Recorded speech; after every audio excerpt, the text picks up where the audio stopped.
Alors, bonsoir à toutes et à tous. C'est déjà la 308e rencontre Vlil. Et ce soir, on a la chance de recevoir Charles Roux. Charles Roux, qu'on connaît déjà, qui a été une grande révélation il y a 3 ans pour Les Monstres, chez Rivage, pour un premier roman et qu'on a découvert à travers une rencontre Vlil qui était sûrement pendant le confinement ou presque avec Mackenzie Orsel, une rencontre fabuleuse pour ceux qui ne l'avaient pas encore vue. Je vous conseille de la visionner en replay ou en podcast parce qu'elle était particulièrement savoureuse avec cet échange entre ces deux auteurs sur deux livres totalement différents mais qui s'y prêtaient parfaitement. Et ce soir, Charles quitte le boys band, Mackenzie Orsel, et se meut en solo avec la maison de jeu qui est sortie le 3 avril dernier aux éditions Rivage toujours. Alors ce fut une longue attente, c'est le moins qu'on puisse dire, alors que le texte était déjà prêt depuis quelques temps. J'aimerais, Charles, que tu nous parles déjà, dans un premier temps, de cette traversée du désert ou pas, peu importe, mais en tout cas de cette traversée pour enfin publier un deuxième roman qu'on attendait avec impatience depuis très longtemps pour tes premiers lecteurs. Comment ça se passe dans la tête d'un écrivain quand on attend aussi longtemps alors qu'on sait que le texte est prêt? Bon, traverser du désert, faut peut-être pas exagérer. Faut rester, ça reste un livre qu'on sort, même si on y met toute son âme. Voilà. Mais quand même, c'est long parce qu'en fait, c'est déjà long avant. C'est long de penser le livre, c'est long de l'écrire, et peut-être qu'on se laisse bercer de l'illusion que quand on a mis le mot fin, c'est terminé et qu'on va pouvoir passer aux réjouissances. Et en fait, quand on travaille avec une maison d'édition, bah, il y a le temps de la relecture. Et puis après, il faut trouver à s'insérer dans le bon timing du catalogue, des sorties, de la maison. Et pour plein de raisons, bah, ça a été décalé 2 fois. Et je peux entendre des auteurs qui, 2 ans après avoir sorti leur dernier, se font relancer parce qu'ils n'ont rien écrit ou produit. Moi, c'était le contraire. J'ai un peu l'impression de piaffer, de piétiner j'ai ce texte qui est prêt, j'en ai écrit un autre depuis, je suis passé déjà au quatrième et par moments, c'est vrai que le rythme de l'édition, c'est comme la justice, c'est lent, c'est très lent. Euh, alors, il faut que ce soit lent, il faut qu'on ait le temps de peaufiner les textes, il faut qu'on ait le temps aussi de laisser respirer le lecteur et on ne va pas avoir une sortie tous les 3 mois, quand bien même tous les auteurs rêveraient de ça. Il faut laisser un peu le temps. Mais c'est vrai que 3 ans, c'est un peu long. J'aimerais bien que pour le prochain, ce soit pas 3 ans, voilà, clairement. C'était un peu long à mon goût. Alors, j'aimerais que tu reviennes peut-être sur cette période-là où tu as écrit La Maison de Jeu par rapport au monstre, puisque pour ceux qui l'ont lu, évidemment, il y a certains points communs. Alors, pas tant que ça, évidemment, mais quand même. On en reparlera peut-être tout à l'heure. Dans tous les cas, j'aimerais que tu nous parles aussi de ta manière déjà de passer des monstres à la maison de jeu. Qu'est-ce qui s'est façonné derrière l'écrivain pour passer de ces univers qui se ressemblent mais en même temps sont bien différents l'un de l'autre. On parlera du fantastique, bien entendu, tout à l'heure, de la petite touche fantastique que tu mets dans tes livres, puisque la porosité entre les deux, entre la réalité et le fantastique, finalement, elle est plutôt fine. J'aimerais que tu nous parles de cette création de la maison de jeu, de t'attaquer à ces addictions, de t'attaquer à ce personnage-là aussi. Qu'est-ce qui s'est passé dans ton esprit pour créer ce roman-là? Euh, Clairement, je crois que je n'aurais pas été capable d'écrire et de présenter La Maison de Jeu si ça avait été mon premier roman ou si je n'avais pas été publié avant. Qu'est-ce qui se joue avec la publication du premier? Qu'est-ce qui se débloque? Je sais pas, tout un tas de choses. Peut-être aussi dans mon esprit, peut-être j'ai une vieille vision de la littérature et j'ai découvert les romans avec des romans dans des époques où c'était normal d'écrire ce qu'on appelle aujourd'hui des pavés de 500 pages, de 1000 pages, de 1500 pages. Et force est de constater que plus on avance sur le chemin de la littérature, aujourd'hui, on est plutôt à compter les bouquins qui dépassent difficilement les 200 pages. Donc là, c'est le cas de la maison de jeu, mais les monstres en faisant 600, peut-être que ça m'a libéré, que je me suis dit, ah, c'est bon, ça y est, j'ai fait un vrai livre, entre guillemets, j'ai tenu la longueur des 500, des 600 pages, et j'ai le droit, je peux me permettre. Je sais pas si je me le suis formulé comme ça, mais il y avait peut-être quelque chose de ça. Après, sur la thématique spécifiquement, sur le contenu, c'est parti d'un texte que j'ai mis beaucoup de temps à accepter, à envisager d'écrire. C'est une des parties de la maison de jeu que j'avais en tête depuis 10 ans, 15 ans. Et je savais très bien ce que je voulais faire, mais je n'arrivais pas à passer à l'acte, et à prendre le crayon et à l'écrire. Qu'est-ce que je m'interdisais? Qu'est-ce que je voulais pas croire en moi ou en le texte? Je sais pas. En tout cas, je visualisais quelque chose et chaque fois que le moment était venu d'écrire cette scène, ça venait pas, ça passait pas. Et j'ai pu écrire cette scène seulement une fois que Les Monstres a été non pas publié, mais écrit. Et en tout cas qu'il était déjà accepté et que je savais qu'il allait sortir. Donc là aussi, qu'est-ce qui se débloque? C'est difficile d'analyser, même avec le recul et même sur soi. Pareil sur la question des influences, il y a des influences très clairement revendiquées, avérées, et puis d'autres euh, qu'on me prête. Mais pour certaines, je me rends compte que oui, c'est possible, c'est des livres ou des consultants et qui ressortent dans ça. Euh, voilà. Pour la deuxième partie de question sur le fantastique, peut-être qu'on y reviendra après, euh, parce que pour moi, c'en est et c'en est pas. Mais je te laisse la main pour réaborder le sujet tout à l'heure si tu le souhaites. Ouais, on est bien d'accord. Euh, J'aimerais que tu reviennes peut-être aussi sur cette densité du livre. Tu parlais à l'instant des monstres qui en effet était dense. Tous les lecteurs ont aimé cette densité. Est-ce que finalement c'est à l'auteur de s'adapter au marché du livre, au marché des lecteurs? Est-ce que c'est une question que tu t'es posée forcément aussi? Mais est-ce que ça te manque? Est-ce que la densité des 500, 600 pages, et peut-être pas forcément aller jusque-là, mais en tout cas la densité de pouvoir développer un tissu imaginaire, est-ce que ça te manque? Est-ce que ça t'a manqué dans la maison de jeu? Puisqu'on pourrait même penser que chaque chapitre, chaque addiction, finalement, aurait pu bénéficier d'un traitement quasiment séparé d'un livre. Oui, on pourrait même imaginer que ce soit, si je vais continuer ta logique, on peut même imaginer que ce soit presque 5 ou 6 nouvelles différentes et cousues ensemble. Bon, néanmoins, le fil rouge est quand même assez fort, donc ça reste un roman à part entière. Il y a deux, trois questions dans ce que tu viens de dire. Est-ce que j'ai pensé à la réception et au lecteur et au lectorat en écrivant La Maison de jeu? Non, et surtout pas. Et je pense pas qu'il faut le faire parce que si on se met à écrire des choses en s'imaginant que c'est ce que les autres veulent lire, on commence à vouloir rentrer dans des cases, à vouloir coucher je ne sais quelle liste en disant faut qu'il y ait ça, faut que ça se termine comme ci, faut que ça commence comme ça. Moi, je revendique le fait d'écrire des textes originaux, peut-être que le mot est fort, mais en tout cas singuliers. Je ne veux pas qu'on se dise bon, bah merci bien, mais j'avais déjà lu ça avant. Ça, c'est pour moi la pire critique qu'on puisse m'adresser à moi, parce que c'est mon intention de venir surprendre, de venir bousculer, de prendre à contre-pied le lecteur et de se dire je vais vous emmener pas forcément là où vous pensez qu'on vous emmène d'habitude. Maintenant, pour la question de la longueur, oui, je reste un amoureux des longs récits, des longs romans, et j'ai eu le bonheur de découvrir complètement sur le tard. Je me gardais cette lecture derrière l'oreille en me disant, je sais que ça va me plaire. Je l'ai gardé depuis que j'avais 15 ans. J'ai découvert le Comte de Monte Cristo et partir comme ça dans l'édition que j'ai, c'était 2000 pages.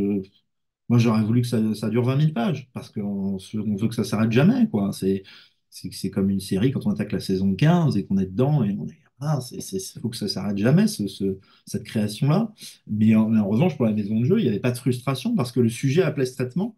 Tu parlais de densité. Il y a une densité dans les monstres qui est propre à l'atmosphère, à une forme de mise en place de jungle, de forêt, où il faut que le lecteur soit empêtré dedans et commence à suffoquer, à plus trop pouvoir respirer. Là, de toute manière, le traitement et la saccade, le rythme est tel que c'est le contraire. Il ne faut pas qu'il y ait un temps mort. Et je pense que de la même manière que si j'avais voulu faire tenir les monstres en 200 pages, ça aurait été n'importe quoi parce qu'on serait passé à côté de l'atmosphère. Si j'avais voulu étirer la maison de jeu sur 600 pages, personne ne serait allé au bout parce que ça, au bout d'un moment, ça tient plus. Et c'est un petit peu comme si on fait le parallèle avec une course, on peut pas. courir un sprint, un marathon de la même façon, ça marche pas. Au bout d'un moment, on s'épuise, ça va pas. Et il faut trouver le bon rythme. Et ce rythme-là, cette musique-là, la musique de la maison de jeu, appelait quelque chose de très tonique, de très rythmé, et donc forcément d'assez ramassé sur la durée, quoi. Alors, justement, ce rythme, en effet, il est évidemment frappant dans ce livre-là, qui est rythmé au travers de toutes ces addictions dont on parlera évidemment un petit peu tout à l'heure. Mais ce rythme-là, comment tu l'as travaillé, comment tu l'as agencé finalement? On aurait pu même quasiment ajouter une playlist à la fin, peut-être. Je sais que certains éditeurs le font, notamment lorsqu'il s'agit, alors parfois de manière totalement pérenne, mais parfois pour certains livres. Est-ce qu'il y a une playlist dans ta tête qui tournait autour de ces addictions-là? On peut rajouter des playlists, on peut rajouter une liste de films à voir à côté ou avant, on peut rajouter une liste de livres à lire, mais je fais partie de ceux qui écrivent absolument sans musique. Donc il faut que j'entende la musique du texte. Et la seule musique que je peux à la limite tolérer, une musique classique, et dans ce cas-là, s'il faut choisir, c'est clair que c'est plus du Wagner que du Chopin. Ce qu'on se passe à ce moment-là dans sa tête, parce que c'est tambour battant. Et pendant les relectures, il y a eu de nombreuses relectures où je m'attachais à ce que chaque mot signifie quelque chose, chaque mot apporte à l'histoire, qu'il n'y ait rien. Et c'est vraiment l'idée, c'était de décaper, décaper, décaper, enlever, et dire non, ça, c'est de la redite, ça, c'est de la coquetterie, ça apporte rien. Et l'idée, c'est que vraiment chaque mot vient soutenir un autre propos dans le texte, c'est un renvoi, un trait, etc. Et donc, c'est le travail finalement. Aussi, on peut se le permettre parce que le texte est plus court. Le travail de relecture a été considérable parce qu'il y avait beaucoup, beaucoup, beaucoup à charrier, à travailler cette matière. Je reprends cet exemple, je crois que c'est dans la, pas forcément une référence littéraire, mais peu importe, je crois que c'est dans la biographie de Steve Jobs qui parle du travail des pierres qu'on met dans une bétonnière et qui tournent et qui tournent et qui font un bruit incroyable et qui ressortent lisses, polies. C'est vraiment, c'est un peu ça l'image du travail sur ce texte-là.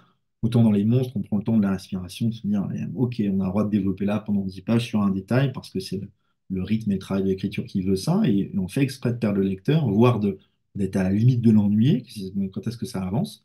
Là, c'est tout le contraire. Là, il faut qu'ils disent, mais quand est-ce qu'on se pose en fait? Mais on ne se pose pas.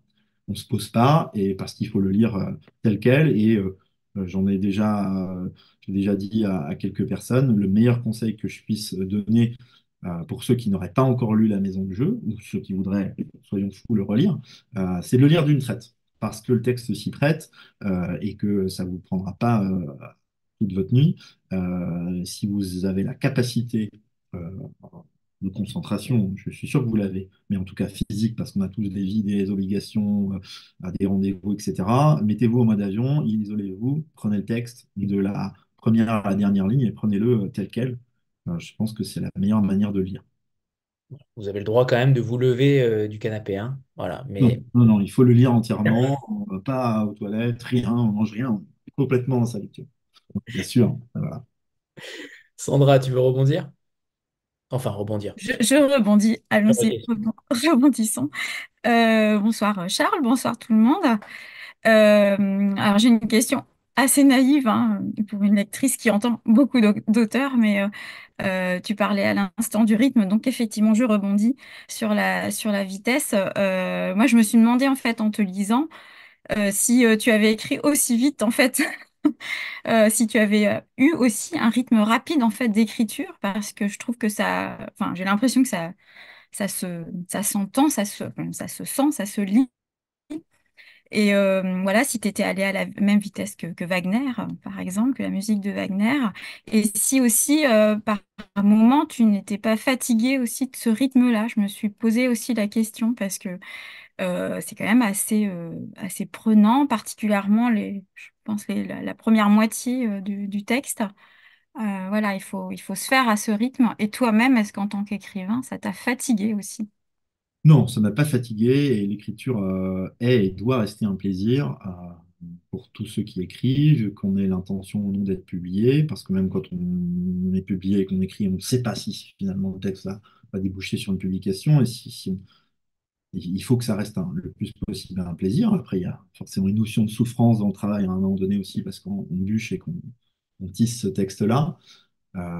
Pour répondre à tes questions, c'est assez étonnant, mais en termes de durée d'écriture, c'est-à-dire au moment où je commence à écrire à la maison de jeu, le moment où je dis c'est bon, ça y est, c'est fini de l'écrire, finalement, ça prend le même temps que les monstres. Ça prend 6 ou 7 mois. Mais les sessions d'écriture sont beaucoup plus courtes, là où quand je peux écrire en 10-15 pages et prendre le temps, là c'était peut-être 4-5 pages. C'est vrai que c'est intense, sans que ça me pèse, m'ennuie ou me fatigue. Il faut que j'arrête aussi parce que la focale, le changement de sujet est assez permanent. Donc, je ne peux pas écrire sur 3 sujets dans la même session d'écriture, la même matinée. Ça nécessite d'être entièrement concentré à ce sujet-là. Et c'est vrai que quand j'écris, particulièrement un jeu, faut l'écrire hyper vite et faut le cracher, il faut le sortir. Et après, le travail, c'est de la relecture. Déjà, juste après la session d'écriture.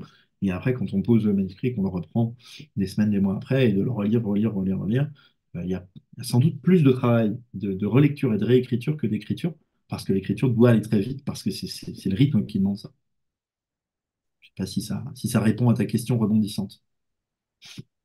Apparemment. Elle rebondit, c'est bon. Oui, ça va. Merci. Tout à l'heure, tu parlais du déclenchement de l'écriture par rapport à un texte, mais est-ce qu'il y a eu aussi un déclenchement par rapport à une rencontre avec un individu, avec quelque chose qui t'a fait, entre guillemets, imaginer, voir le personnage d'Antoine dans toute son addiction, dans toute sa splendeur, entre guillemets. Est-ce que ça a aussi été une question de rencontre ou est-ce que ça a été une question plus personnelle par rapport à une de tes addictions? Et peut-être que tu pourrais aussi nous parler de cette intimité-là, entre guillemets, hein, je dis bien, mais d'une addiction. Est-ce que c'est un sujet qui te touche personnellement aussi?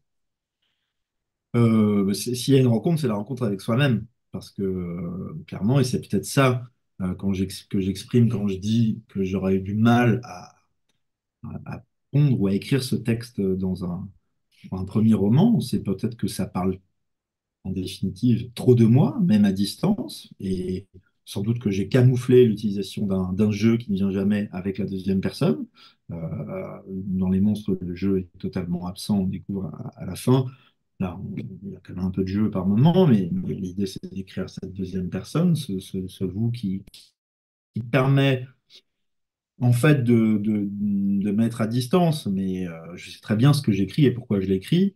Tu parlais de fantastique tout à l'heure.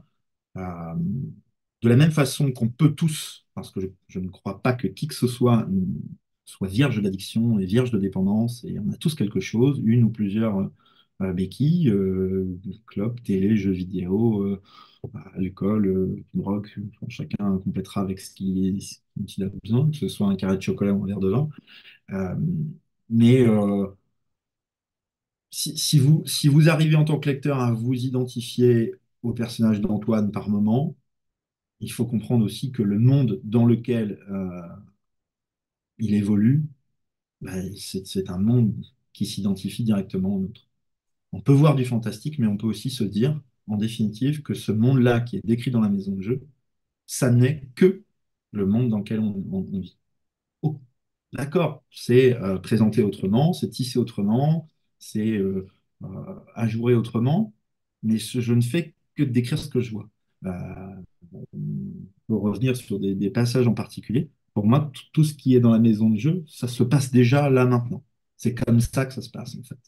Et la pression sociale sur tout un tas de, de substances, que ce soit l'alcool, la bouffe, le sexe, c'est permanent. C'est une société qui comprime les individus et qui met en permanence sur le grill. C'est très difficile dans cette société d'outre-mangeurs, d'outre-baiseurs, d'outre-fumeurs.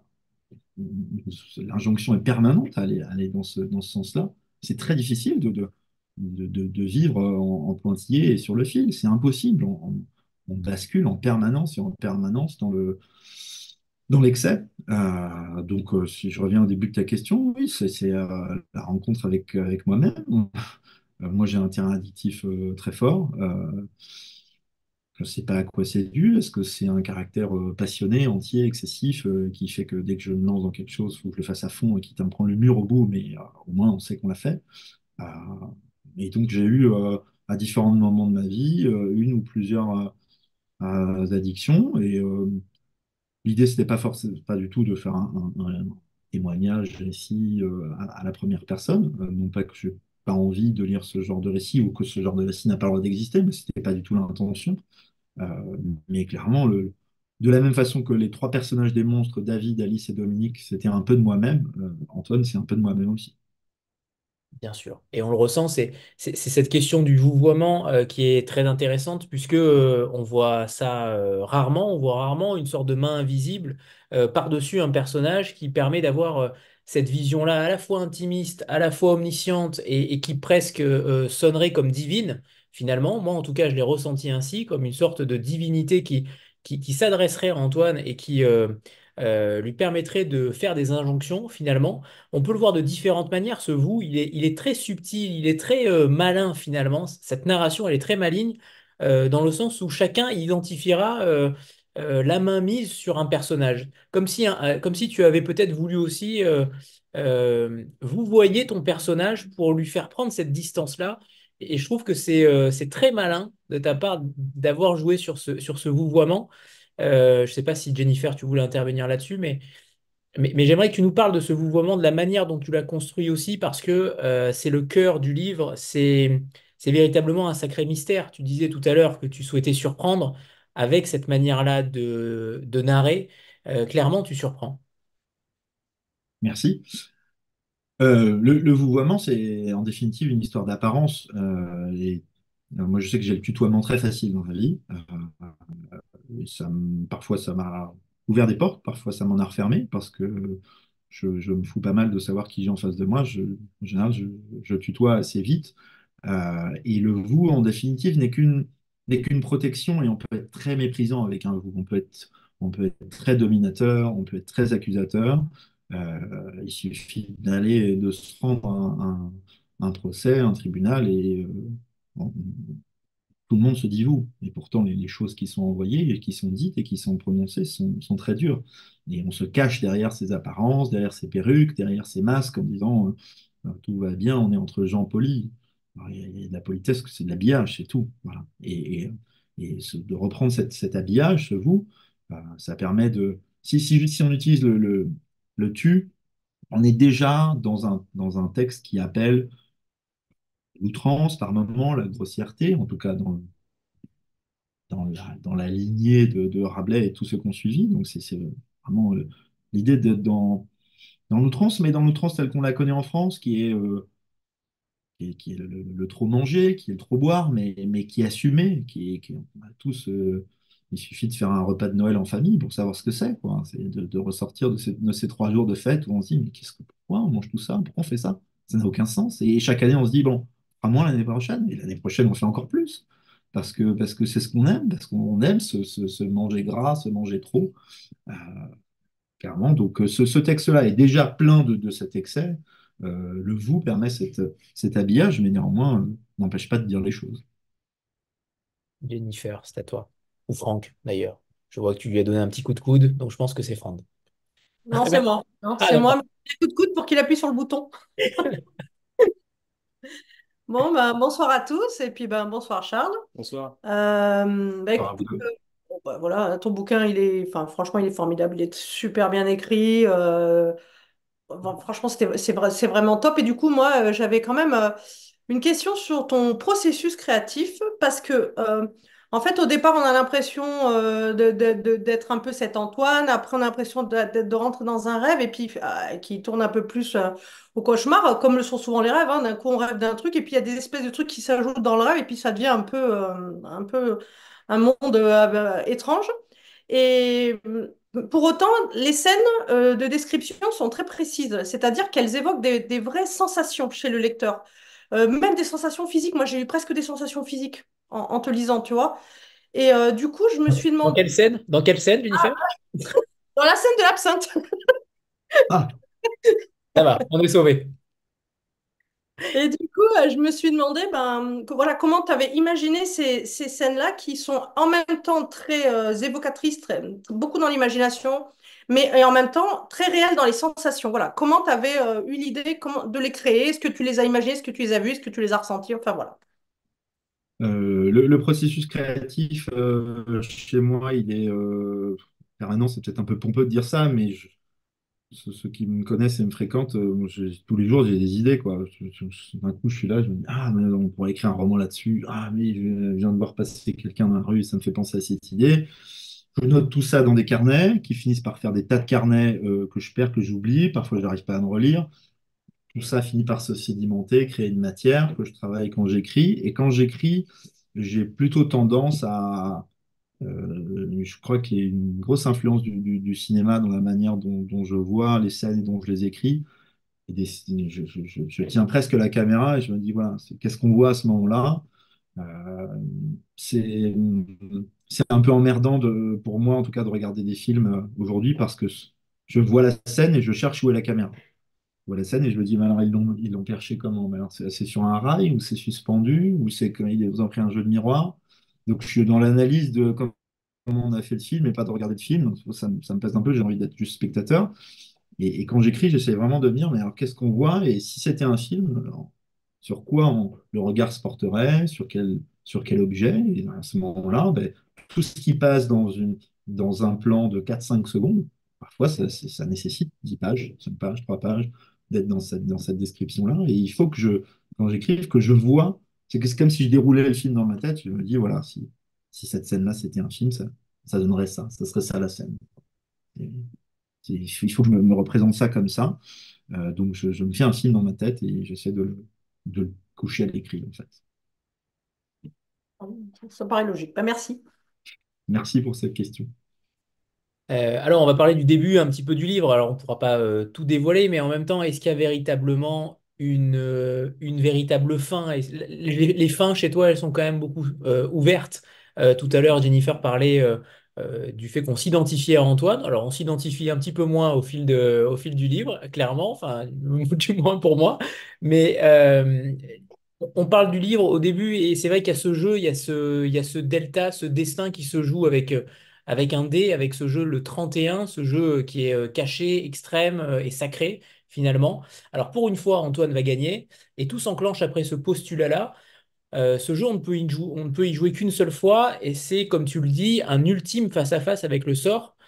Est-ce que cette sensation-là, cette sensation de destin qui bascule, finalement, est-ce que tu considères qu'elle est plutôt fréquente chez l'humain? Est-ce que tu considères que ce destin-là peut basculer d'une petite chose finalement, d'une volonté de jouer. Le jeu, la maison de jeu, hein, comme son nom l'indique, elle n'y est pas finalement la notion de jeu. Il n'y a pas de jeu, il y a un destin qu'on met en jeu, mais finalement le simple fait de jouer n'existe plus pour lui. On n'a pas l'impression qu'il joue, on n'a pas l'impression qu'il vit pour jouer, qu'il s'éclate finalement en jouant. On a l'impression qu'il tombe radicalement dans la volonté de changer de destin, mais uniquement ça. La figure de ce jeu de 31, comme dans beaucoup de scènes du roman et beaucoup de passages, tu l'as forcément remarqué, je fais en sorte d'inverser à chaque fois le regard et de se dire qu'est-ce qui se passe si on est dans un monde où tout le monde est tout nu, qu'est-ce qui se passe voilà. Et le principe du jeu, qui est formidable en soi, on fait une partie et puis si on a perdu, si on n'est pas content, ben, on recommence et on recommence et on recommence. Mais dans la vie, on recommence pas. Et donc là, c'est un jeu où on n'a pas le droit de recommencer. Parce que la vie, c'est un jeu où on n'a pas le droit de recommencer. On fait ses choix qui sont en partie dictés par l'énergie, l'engagement, l'intelligence, la force, la volonté qu'on va mettre, mais en grande partie, on n'est qu'un jouet du hasard.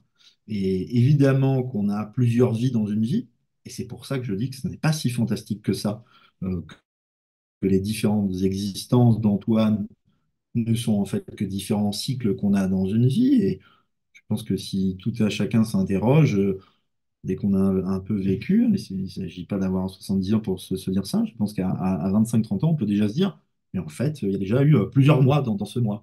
Il y a le mois de 15 ans, le mois de 20 ans, le mois de 25 ans. Alors, Évidemment, suivant les vies des uns et des autres, on a des parcours plus ou moins mouvementés, plus ou moins stables, mais même dans des parcours stables, il y a des changements de conjoint, des changements de boulot, des changements de région, qui font que ça change la vie, ça change concrètement les conditions du réel, et ça change soi. Et on serait bien étonné de se retrouver, si on avait une machine à remonter le temps, face à une antérieure version de soi-même. Je pense qu'on serait très surpris de ce qu'on découvrirait. On transforme, on acquit et le cerveau humain est fantastique pour ça. Il ne retient que ce qui l'intéresse. Et puis en plus, il transforme pour avoir un souvenir appréciable, digeste, retravaillé, fantasmé, nourri par les discours des uns et des autres. Ah, tu te souviens, on avait fait ça. Bon, en vrai, si on retourne à la scène, c'est pas vraiment passé comme ça.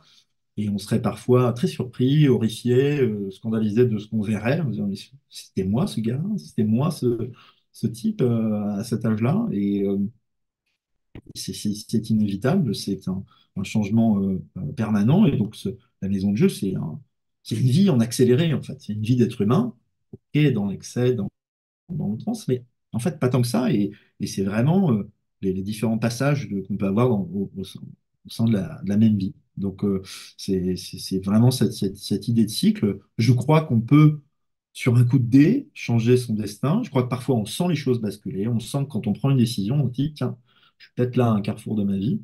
Parfois, c'est après coup, on se rend compte, on dit, ah, puis carrefour, je me suis pas rendu compte, mais je l'avais pris à ce moment-là et j'ai pris une décision qui m'a éloigné de ça et de ça. Mais si on retrace les décisions qu'on a prises, ou souvent les non-décisions qu'on a prises, hein, les non-choix, hein. Beaucoup de choix qu'on fait sont des non-choix, et c'était l'idée aussi d'insister fortement dans la maison de jeu, de dire je fais le choix de manière volontaire, et on voit bien que c'est absurde, puisqu'on n'a pas la main tout le temps. C'est pas parce qu'on est volontaire et qu'on fait que des choix qu'on décide de tout et qu'on garde la main sur sa vie. Bien souvent, s'engage dans des trucs, on est persuadé que ça va marcher, et puis bah, le destin ne répond pas favorablement. Il y a d'autres moments, est-ce qu'on mérite vraiment de recevoir quelque chose? Et puis ça se goupille bien, ça se fait comme ça. Parfois, on se laisse porter, on ne décide pas, et la vie décide pour nous. Et là, l'idée, c'était de se dire, là, OK, on va confronter le lecteur à ce non-choix permanent et dire, non, là, il faut choisir, il faut se lancer, peut-être la première, il faut rebondir, il faut lancer des dés, il faut y aller. Évidemment qu'on ne peut pas vivre sa vie comme le personnage d'Antoine dans la maison de jeu, sinon on est épuisé et sans même dévoiler la fin, on va forcément, il va se passer une bricole avant parce que c'est intenable. Mais je pense que le temps d'un livre, le temps de 2 ou 3 heures de lecture, on peut et on doit se permettre des choses justement qu'on ne peut pas se permettre dans la vie. Et c'est ça qui est intéressant avec la littérature, c'est d'écrire des choses que le réel ne peut pas. C'est parce que la littérature permet de transformer le monde, permet de transformer l'expérience, parce qu'on s'assoit et j'ai pas besoin d'expliquer ça. Toute l'audience ici est convaincue que à chaque fois qu'on ouvre un livre, potentiellement, on ouvre une autre vie, on ouvre un autre monde, on bascule dans un autre espace et on voyage et on s'aventure et on se balade. Et c'est pour ça que c'est beau d'écrire et c'est beau de lire, évidemment. Et je me suis posé la question, au fil du destin que prend ton personnage, qui aurait pu avoir encore différentes autres vies finalement. Il aurait pu être aidé, il aurait pu, on parlera peut-être de l'aide extérieure ou pas, qui est aussi à mon sens intéressante, puisque l'extranéité n'existe pas finalement, excepté certains personnages, mais l'extranéité qui va aider, elle n'y est pas tant que ça. Et ça, c'est quelque chose qui m'intéresse particulièrement, mais j'aimerais revenir d'abord sur le fait que, est-ce que tu as joué finalement le destin de ton personnage sur un coup de dé aussi? Est-ce que tu t'es dit, si je lui fais prendre cette direction-là, est-ce que ça va changer la narration? Est-ce que ça va changer la finalité de ce que j'aimerais lui dire? Est-ce que c'est quelque chose par lequel tu t'es intéressé, par le biais par lequel tu t'es intéressé? Est-ce qu'il y a eu quelque chose aussi en toi de destiné à travers ce personnage-là? Quand j'ai commencé, je savais pas exactement où j'allais terminer. J'avais la succession des scènes et je voyais le chemin que ça devait emprunter. Finalement, c'était un peu différent, mais j'avais une idée finale en tête sans vraiment savoir comment ça allait se dénouer. Et la première version de ce texte, c'est une fin différente, mais on parle de 15 pages, 20 pages différentes à la fin. Et après coup, je me rends compte que ça donne lieu à une lecture qui n'a rien à voir. C'est un texte totalement différent. On a changé la fin, pour plusieurs raisons, et c'est tant mieux. Ça donne un autre livre, plus intéressant, je trouve. Mais si vous lisiez exactement ce livre-là, mais je vous mets 15 autres pages à la fin, vous n'aurez pas la même réaction sur le livre. Votre regard entier va changer sur la lecture. Dire, c'est pas le même livre que vous aurez lu, juste en changeant cette fin. Donc, ça répond évidemment à tes questions sur l'importance de la fin, quoi, de où on va. Et non, quand j'ai écrit, je ne savais pas. Je ne l'ai pas joué au dé. Ça s'est fait comme ça. Et d'une scène à une autre, ça s'est cousu comme ça. Voilà. J'avais des idées de points de passage. Comme j'écris, je me dis, bon, voilà, il faut que je passe là, là, là. Et finalement, ça prend parfois un autre chemin, mais il faut que j'ai quand même une idée de trame. Sans avoir forcément tout dans le détail, il faut que j'ai un peu une idée d'architecture. Et là, c'est saisissant de voir à quel point, avec la fin initiale, ce n'était pas du tout le même texte, en fait. Ok. Alors justement, cette aide extérieure que je n'ai pas trouvée, j'ai été surpris de voir à quel point finalement tu ne voulais pas le sauver, ce personnage. La seule aide extérieure à laquelle on aurait pu se rattacher, c'est le narrateur. C'est le fameux narrateur dont on ne sait finalement que peu de choses.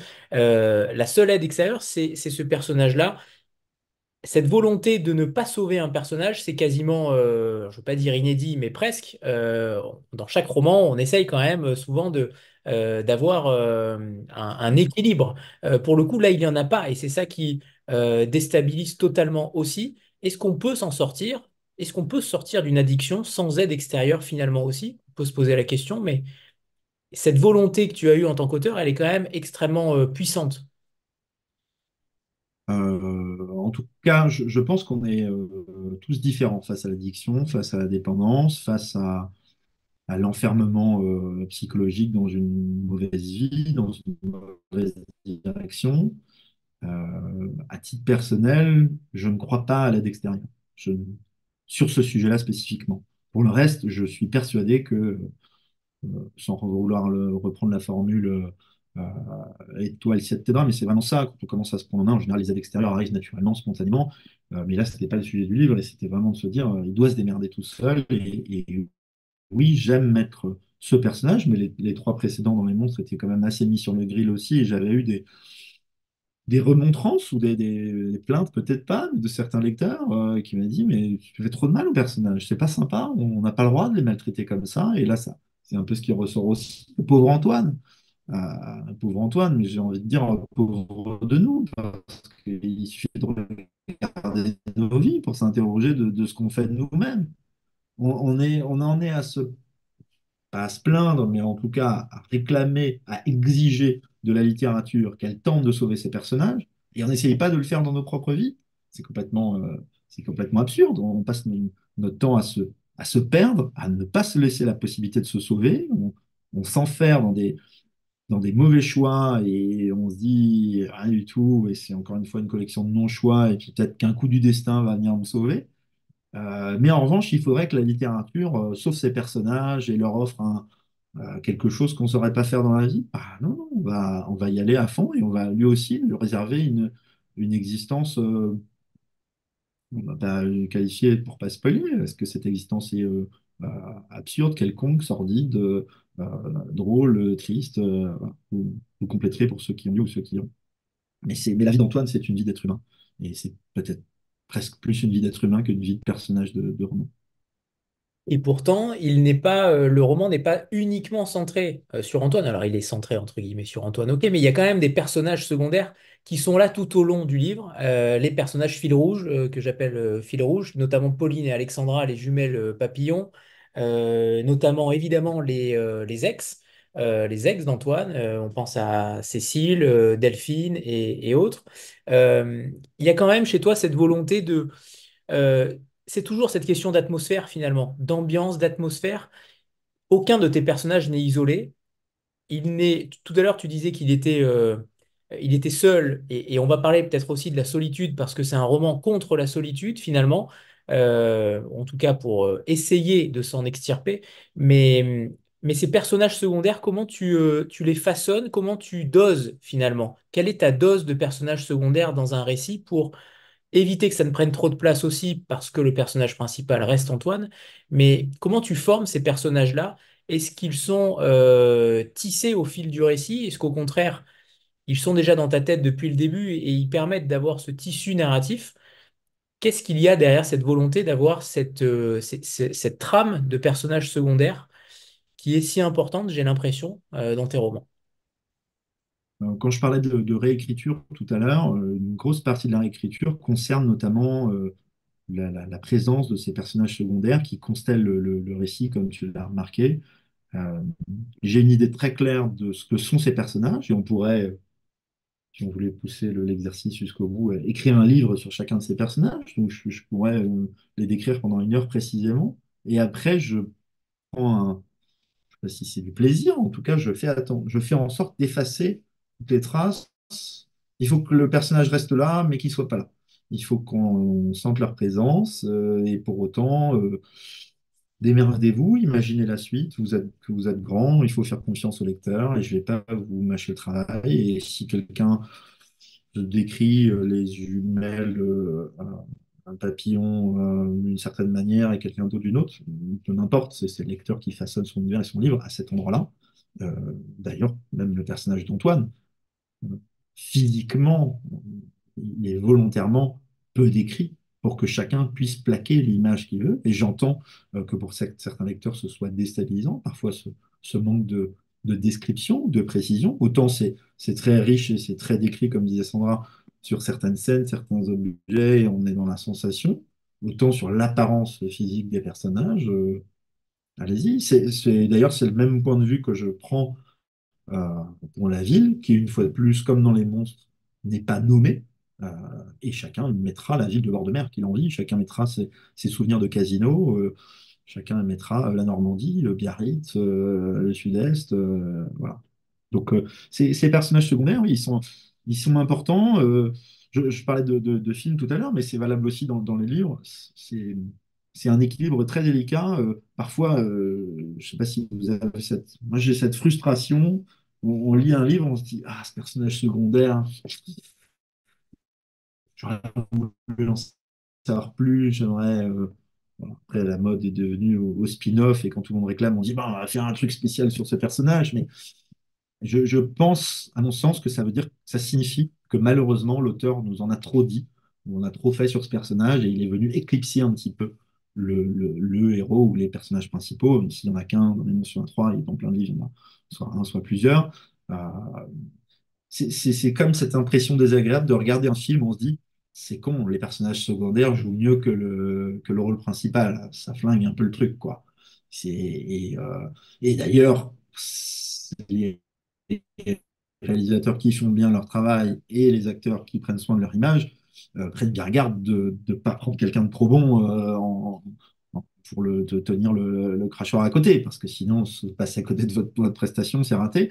Et je crois que dans un livre, c'est pareil. Si on s'attache trop à un personnage secondaire, c'est mauvais signe, c'est qu'il a pris trop de place. En tout cas, c'est comme ça que je vois la chose. Ça arrive souvent d'ailleurs. Un petit peu trop souvent en ce moment. On va prendre une petite... Malheureusement, ça arrive souvent, mais parce que c'est un exercice très délicat, c'est très difficile de bien doser, hein.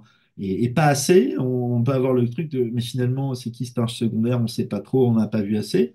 Et trop, ah, on aurait voulu en savoir plus. Donc, je dis pas que c'est facile, hein, et je dis pas que j'y arrive moi-même, mais en tout cas, l'idée, c'est d'être dans le micro-dosage, et justement, comme je disais, une grosse partie du travail de l'écriture consiste à enlever l'échafaudage et à dire, bah, les 2 pages, spécifiquement une anecdote sur les jumelles papillons, bah, vous ne les aurez pas. Parce qu'en fait, ça vient, c'est en trop. C'est en trop. Et là, on est vraiment à la recherche d'enlever tout ce qui est en trop.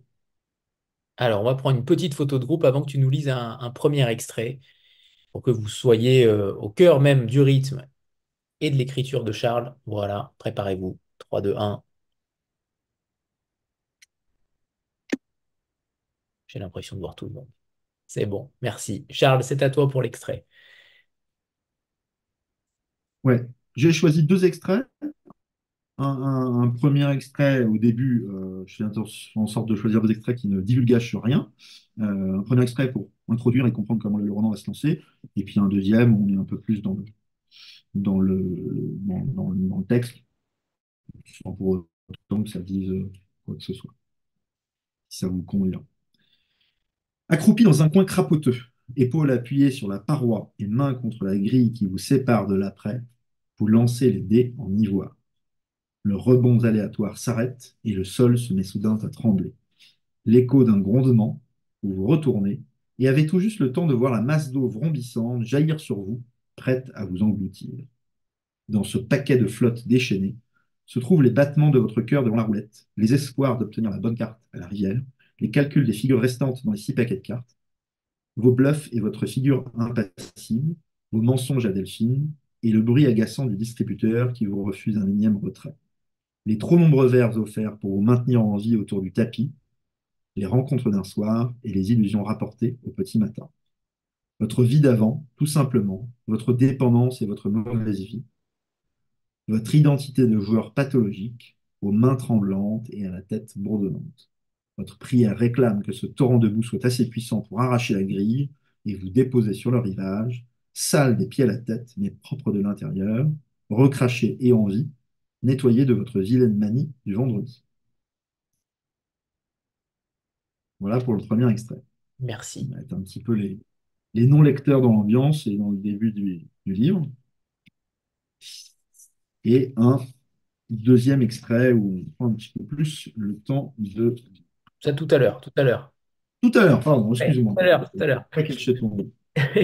Désolé, excuse-moi. Mais non, mais non. Alors c'est aussi, on va parler des lieux parce que clairement c'est aussi un roman où les lieux ont une importance capitale et tu nous avais déjà habitué à cela dans Les Monstres, même si le lieu n'était pas cité. Là, ils sont cités. On a la Couronne d'Or, on a la Villa Pharaon, on a l'Ordinaire. Est-ce que c'est quelque chose aussi qui te permet de matérialiser une narration qui finalement parfois est un petit peu dans le fantastique, dans le rêve, et on parlera du fantastique ensuite, mais est-ce que ces lieux-là nous façonnent et façonnent tes personnages et sont des sortes d'accélérateurs finalement de destin? Est-ce que tu le ressens ainsi? Oui, oui, clairement, c'est tout à fait ça. On avait parlé, je crois, de la dernière fois, même si c'était à 3 ans, je me souviens qu'on avait parlé de l'importance du lieu et de l'importance de vivre quelque part et de vivre à la ville, à la très grande ville, à la campagne, à l'étranger, que ça change les conditions du réel, ça change les conditions, la manière dont on voit le monde.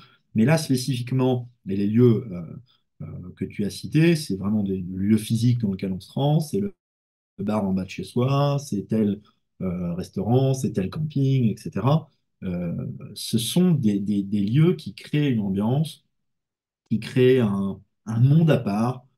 Euh, Si vous avez été, si vous allez encore régulièrement dans le même bar ou dans le même restaurant, vous retrouvez quelque chose qui fait que cet endroit est unique à vos yeux, dans votre cœur. Ça peut être le restaurant Doudou. On se dit, bah, allez, bien, chérie, on va à ce restaurant qu'on aime bien parce qu'on va passer 2 heures et on sait qu'on est dans ce petit cocon avec plein de signaux qui nous rassurent et qui nous font du bien. Ça peut être aussi l'inverse du restaurant Doudou. Ça peut être le café Trou Noir où on se dit, bon, bah, vraiment, ça va pas. Il faut que je boive un coup de trop. C'est à cet endroit que je vais aller et je sais que je vais retrouver ce, presque, à la fois c'est tant mieux et c'est presque dommage que le Covid soit passé par là et tous ceux qui vont vivre après ne vont pas se rappeler de ces piliers de bar, de ces endroits où vous allez, il y a toujours quelqu'un qui dit, ah bah lui c'est professeur, l'autre c'est cactus. On ne sait pas pourquoi ils ont ces surnoms-là, même eux ils savent même plus. Chacun a son truc, a son perroquet sur l'épaule, son béret de travers, sa 50e Suze. Il y a un côté épave évidemment là-dedans, mais c'est aussi ça la vie et ne serait-ce que les fréquenter en pointillé, ces gens-là, en devenir un, si c'est ainsi que votre vie se met, ça peut arriver aussi. Il y a une forme rassurante de se dire, bah, je veux juste boire une bière, mais il y aura professeur, il y aura cactus, il y aura le médecin. Et pas plus médecin que vous et moi, mais tout le monde l'appelle le médecin, on ne sait pas pourquoi. Peut-être qu'il raconte des conneries, il lit des conseils, et puis on écoute, on dit, ah d'accord, tu vas avoir un cancer du bras droit, alors voilà. Et c'est cette ambiance des bars, cette ambiance des lieux où on bouffe, où on boit, où on se rencontre, où on échange avec des inconnus aussi. C'est ça dont je parlais sur le côté j'espère que ce qu'on a vécu va pas nous enlever cette joie, cette envie d'aller vers l'autre. Euh, Moi, j'aime aller parler à n'importe qui dans un bar. J'aime, moi, discuter avec mon voisin à une table de restaurant. Sinon, si c'est petit couple et Claude sort la bague, je ne vais pas les emmerder. Mais l'idée, c'est quand même de se dire, on va pas rester tous, chacun dans notre bulle, à lire les mêmes messages, à écouter les mêmes conseils. Non, faut se frotter aux autres. Et parfois, l'autre, il est bizarre. Il a des idées complotistes, il pue de la gueule, il est un peu con. Mais il faut aller se frotter à ça. Sinon, on s'enferme dans son monde, c'est chiant. Enfin, je pense qu'on devient chiant, on se pense ouvert, de gauche, progressiste, on devient conservateur, enfermé, aigri, parce qu'on ne se rend pas compte que les autres existent avec une autre vision du réel. Allez discuter dans quelque part avec quelqu'un qui vous dit que les Égyptiens n'ont pas construit les pyramides. Mais vraiment, faut creuser 5 minutes. Qu'est-ce qu'il me raconte, ce gars-là? Il raconte n'importe quoi. Comment il le raconte?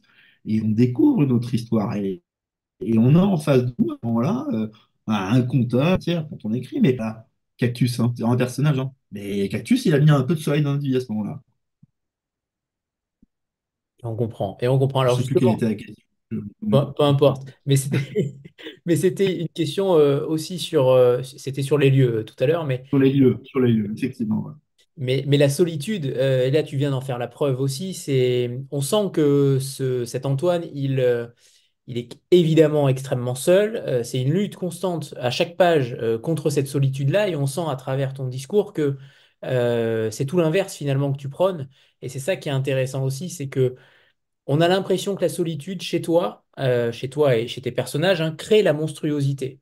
Parce que le côté monstruosité, finalement, il est présent dans les deux romans que tu as écrits et publiés, mais on sent que cette solitude-là, elle est problématique. Comment tu envisages justement cette solitude? On a l'impression qu'elle est problématique, et certains te diront peut-être que pas du tout, qu'on est très bien seul et qu'on a besoin de personne, entre guillemets, pour exister, peut-être. Mais toi, c'est tout l'inverse. Tu as besoin, au contraire, d'avoir cette altérité constante. Et c'est ça qui transparaît, en tout cas, dans tes romans. Et j'aimerais que tu nous en dises peut-être un peu plus sur cette solitude. Ça transparaît dans mes romans et ça transparaît sans doute aussi dans ma vie parce que effectivement, je passe mes journées seul en grande partie. Je crois que la solitude, c'est bateau ce que je veux dire, mais c'est à la fois une chance et c'est un fardeau. C'est une chance parce qu'il n'y a rien de pire que d'être mal accompagné et d'être entouré de ce bourdonnement permanent de collègues, de gens vous avez qu'à se raconter des vacances dont vous n'avez rien à foutre, des conneries, des platitudes, répéter les. C'est chiant. Je reprends l'exemple du personnage d'avant. Si vous passez 10 heures au bar avec Cactus et le professeur à côté, si c'est ça tous les jours la vie, c'est chiant, vraiment, c'est pénible, quoi. Il faut s'extraire de ce monde-là et se dire, oh non, j'ai besoin d'être tout seul. Mais je ne crois pas qu'on puisse vivre sa vie tout seul, je ne crois pas qu'on puisse rester enfermé tout seul. Euh, on est des animaux sociaux, on a besoin de l'autre. Et, et je, et j'entends malheureusement qu'on nous vend un monde où il faudrait être chacun protégé, où on aurait de plus en plus le droit de ghoster, de disparaître, de fermer des portes, d'en avoir rien à foutre de l'autre. C'est pas possible, on peut pas vivre comme ça. On a besoin des autres. Oui, les autres sont parfois à vivre avec les autres, c'est accepté. Ils sont un peu chiants, ils prennent un peu la place, ils marchent sur les pieds. Mais nous aussi, quand on est avec les autres, on est un peu chiant, on leur prend un peu l'air, on marche sur les pieds. Et récemment, j'ai eu la chance de passer un merveilleux week-end d'écriture avec 15 personnes pendant 3 jours dans le même lieu, quasiment les uns sur les autres. Euh, Il y a un côté fabuleux là-dedans parce que c'est ces rencontres d'altérité d'individus qui, d'un coup, c'est voilà, passer 3 jours avec 14, 15 personnes, c'est quelque chose, c'est une expérience. On ne peut pas faire ça tout le temps, sinon ça devient infernal. Mais on ne peut pas refuser cette expérience, on ne peut pas systématiquement s'en écarter et dire ah non, pas pour moi, je passe une tête, je reste une heure et je m'en vais ou je fais pas ça. Si, il faut aller scoltiner l'autre en fait. L'autre nous apporte, l'autre nous sort de notre pensée cyclique qui s'enferme toujours dans les mêmes schémas, l'autre nous apporte de la nouveauté, l'autre nous réconforte, nous rassure, nous inspire, et on a besoin d'aller se frotter à des gens meilleurs que soi pour se dire, waouh, ce gars-là, cette nana, elle est dingue, quoi. Je veux faire comme elle, je veux être comme lui. on a besoin aussi d'aller voir des gens qui sont, on ne va pas se mentir, moins intéressants, moins bons, moins inspirés, moins éclairés que nous, et se dire, voilà, finalement, je vais arrêter de ressasser tous les jours que je suis une merde et que ma vie ne va pas. Je ne même pas le dernier des cons, quoi. Et, voilà, et ces autres-là permettent en permanence de resituer le discours qu'on a dans sa tête, de retravailler cette solitude. Je veux bien m'imaginer vivre à un moment donné quelques années de ma vie comme personnage de Robinson Crusoe tout seul sur une île. Mais si ça dure plus que quelques années, je pense que la fin est terrible, pour moi comme pour n'importe qui. C'est trop dur d'être tout seul. C'est trop dur d'être tout seul longtemps. Euh, il se trouve que j'ai eu et la chance et le malheur, en tout cas, enfin, c'était momentané et ça s'est bien terminé. J'ai eu 2 fois dans ma vie la possibilité d'être tout seul pendant 3 semaines et un mois. C'est-à-dire, quand je dis tout seul, je n'ai pas vu un visage humain pendant 3 semaines, pas vu un visage humain pendant un mois.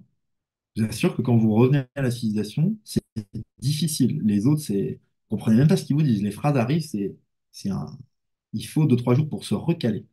Euh, et on voit bien que la solitude, ça nous dérègle, ça nous flingue. Et je pense que c'est un des grands maux de notre société moderne, c'est cette solitude qui travaille, qui nourrit, qui développe tout un tas de maladies annexes, tout un tas de folies, tout un tas de dérives.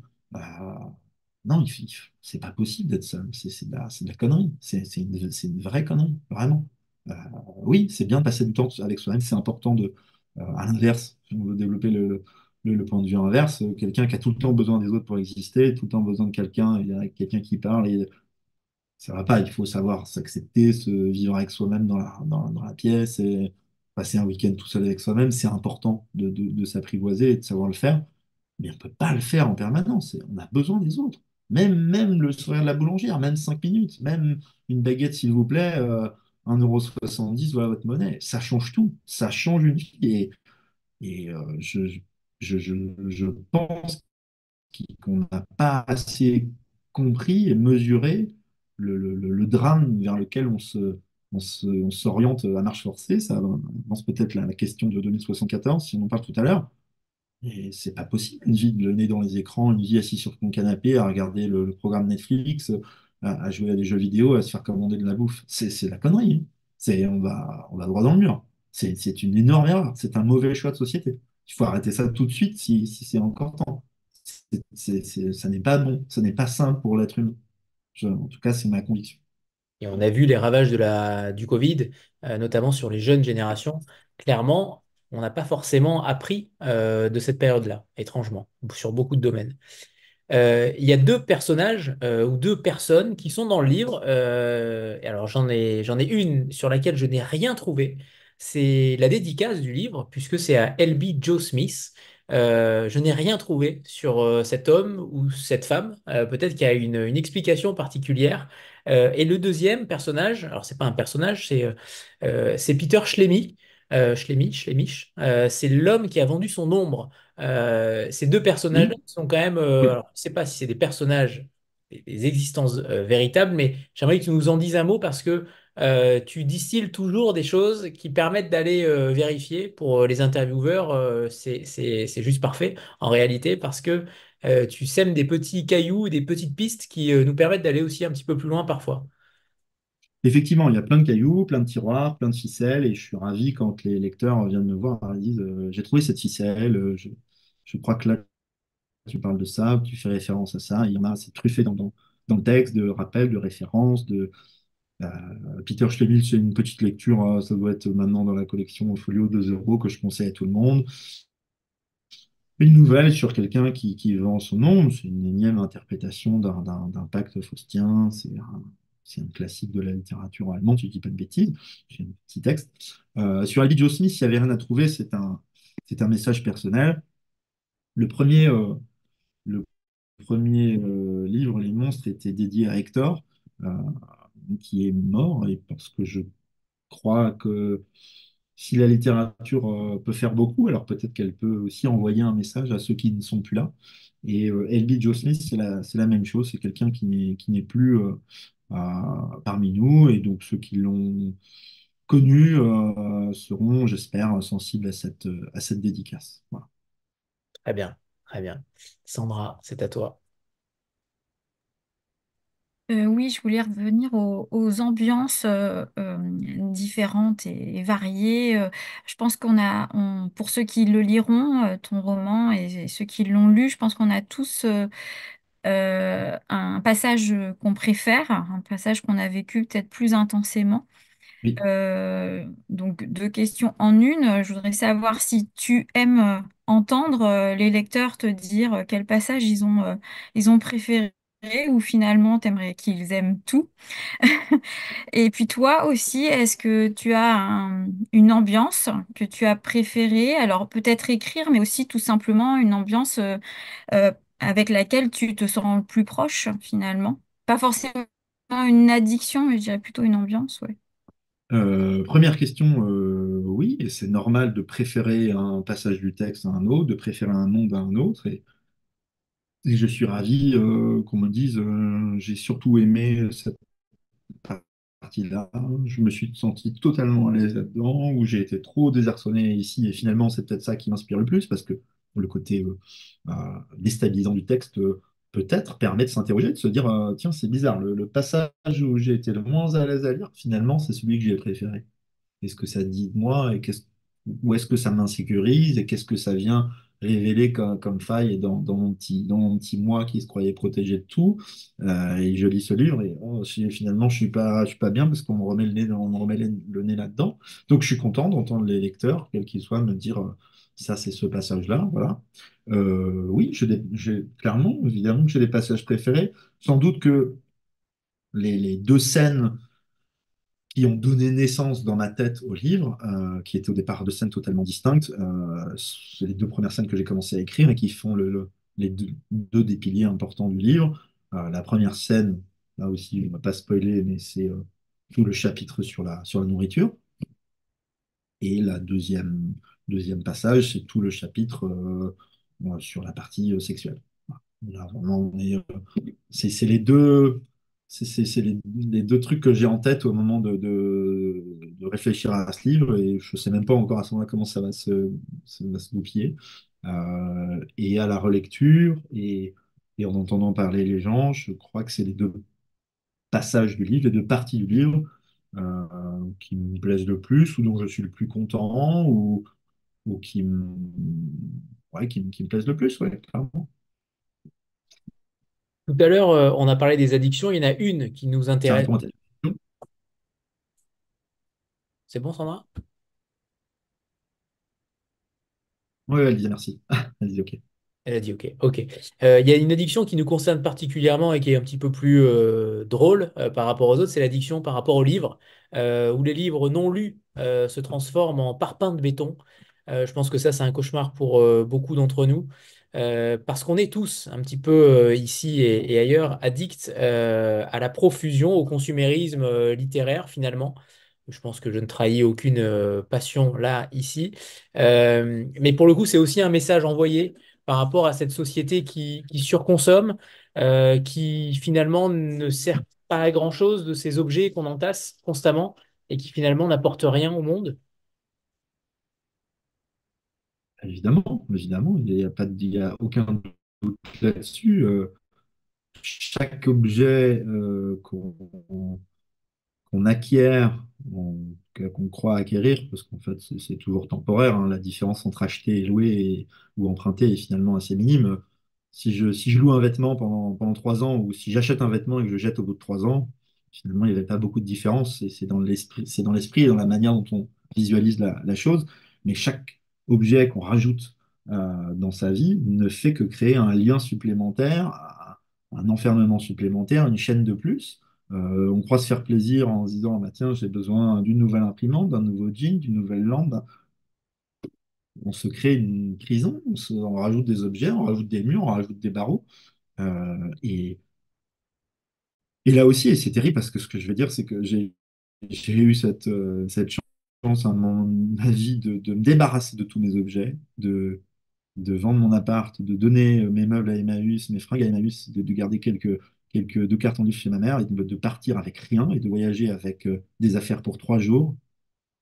le sentiment de liberté, il est incroyable et c'est fantastique de se rendre compte ce que c'est que la vie quand il n'y a plus d'objets, autre que, bon, bah, ça me balader tout nu, donc quand même, me suis habillé, mais une fois qu'on s'est habillé, en fait, on n'a besoin de rien, pas même un téléphone.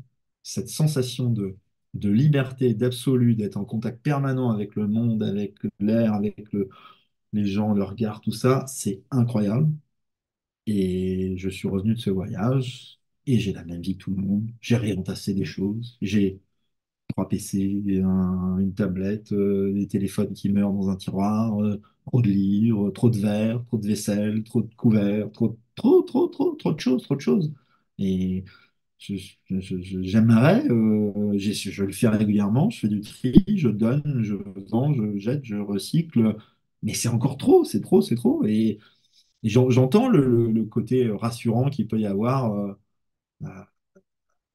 pour plein de gens à accumuler de la bricole, à se faire un établi avec, si vous n'avez pas eu ça, mon père est comme ça, et peut-être que les vôtres aussi sont comme ça. La joie du bricoleur qui dit, ah, ouais, j'ai bien fait de garder cette vieille vis depuis 30 ans, regarde, elle te sert aujourd'hui. Oui, on aurait pu aussi aller acheter tout de suite au BHV pour 1 euro, mais c'est pas très grave.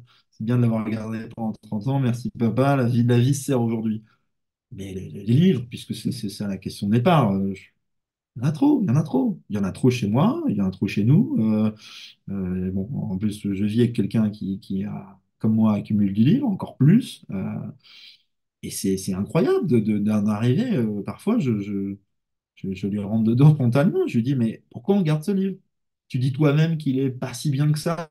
Tu vas pas le relire, tu vas pas t'inspirer on va rien en faire. Pourquoi on le garde? Pourquoi on le garde? Oui, mais c'est bien les livres. Ouais, c'est bien les livres, je suis d'accord, j'aime les livres. Et je préfère une pièce avec des livres. Mais est-ce qu'avoir 500, 600, 700, 800 livres, c'est pas trop? Est-ce qu'à un moment donné, on peut pas en larguer 300? De toute façon, on va en reprendre d'autres. On va recevoir d'autres, on va en racheter d'autres, on va en lire d'autres. C'est bon, quoi. Faisons le tri, gardons, faisons en sorte de se dire, ah, on garde que les 100 meilleurs. Ah, oui, mais c'est pas possible toujours un truc, une bonne raison. Ah, mais celui-là, attends, on peut pas acheter ça. Mais on va jamais rien en faire. On va pas. Il y a déjà pas assez d'une vie pour lire tous les livres qu'on voudrait lire. Je sais qu'on en relit certains, j'adore ça, je relis des livres, mais on va pas tous les relire, il faut arrêter de se mentir. Je comprends le fait que de passer dans son salon, dans sa salle de bain, dans sa cuisine, et de rien que l'œil qui capte le, j'allais dire la tranche, le dos, pour faire plaisir aux libraires, aux bibliothécaires surtout, capter le dos du livre et de voir le titre et de voir l'auteur. Ça évoque tout un tas de souvenirs, ça ouvre des rayons cosmiques en nous, des mondes, ah oui, ma lecture, machin, tout ça se passe très vite. Mais je suis sûr, je débarque chez toi, Anthony, il y a des livres, je les prends, je dis, pourquoi tu gardes cette bouse? Et tu viens me dire, oh oui, tu vas Il est brûler quelque évident, chose, mais et c'est voilà, évident. et on est tous pareils, tous, tous, tous. Et l'autre fois, je l'ai fait avec mon oncle, qui avait fait un tri, et puis même après le tri, il reste encore un bureau encombré donc lui, il lit beaucoup de SF. Je dis, mais pourquoi tu t'as gardé spécifiquement sur les Ah, ça, c'est vraiment ceux que j'aime, qui comptent pour moi et tout. Je dis, ok, pas de problème. J'en ai pris 4 5.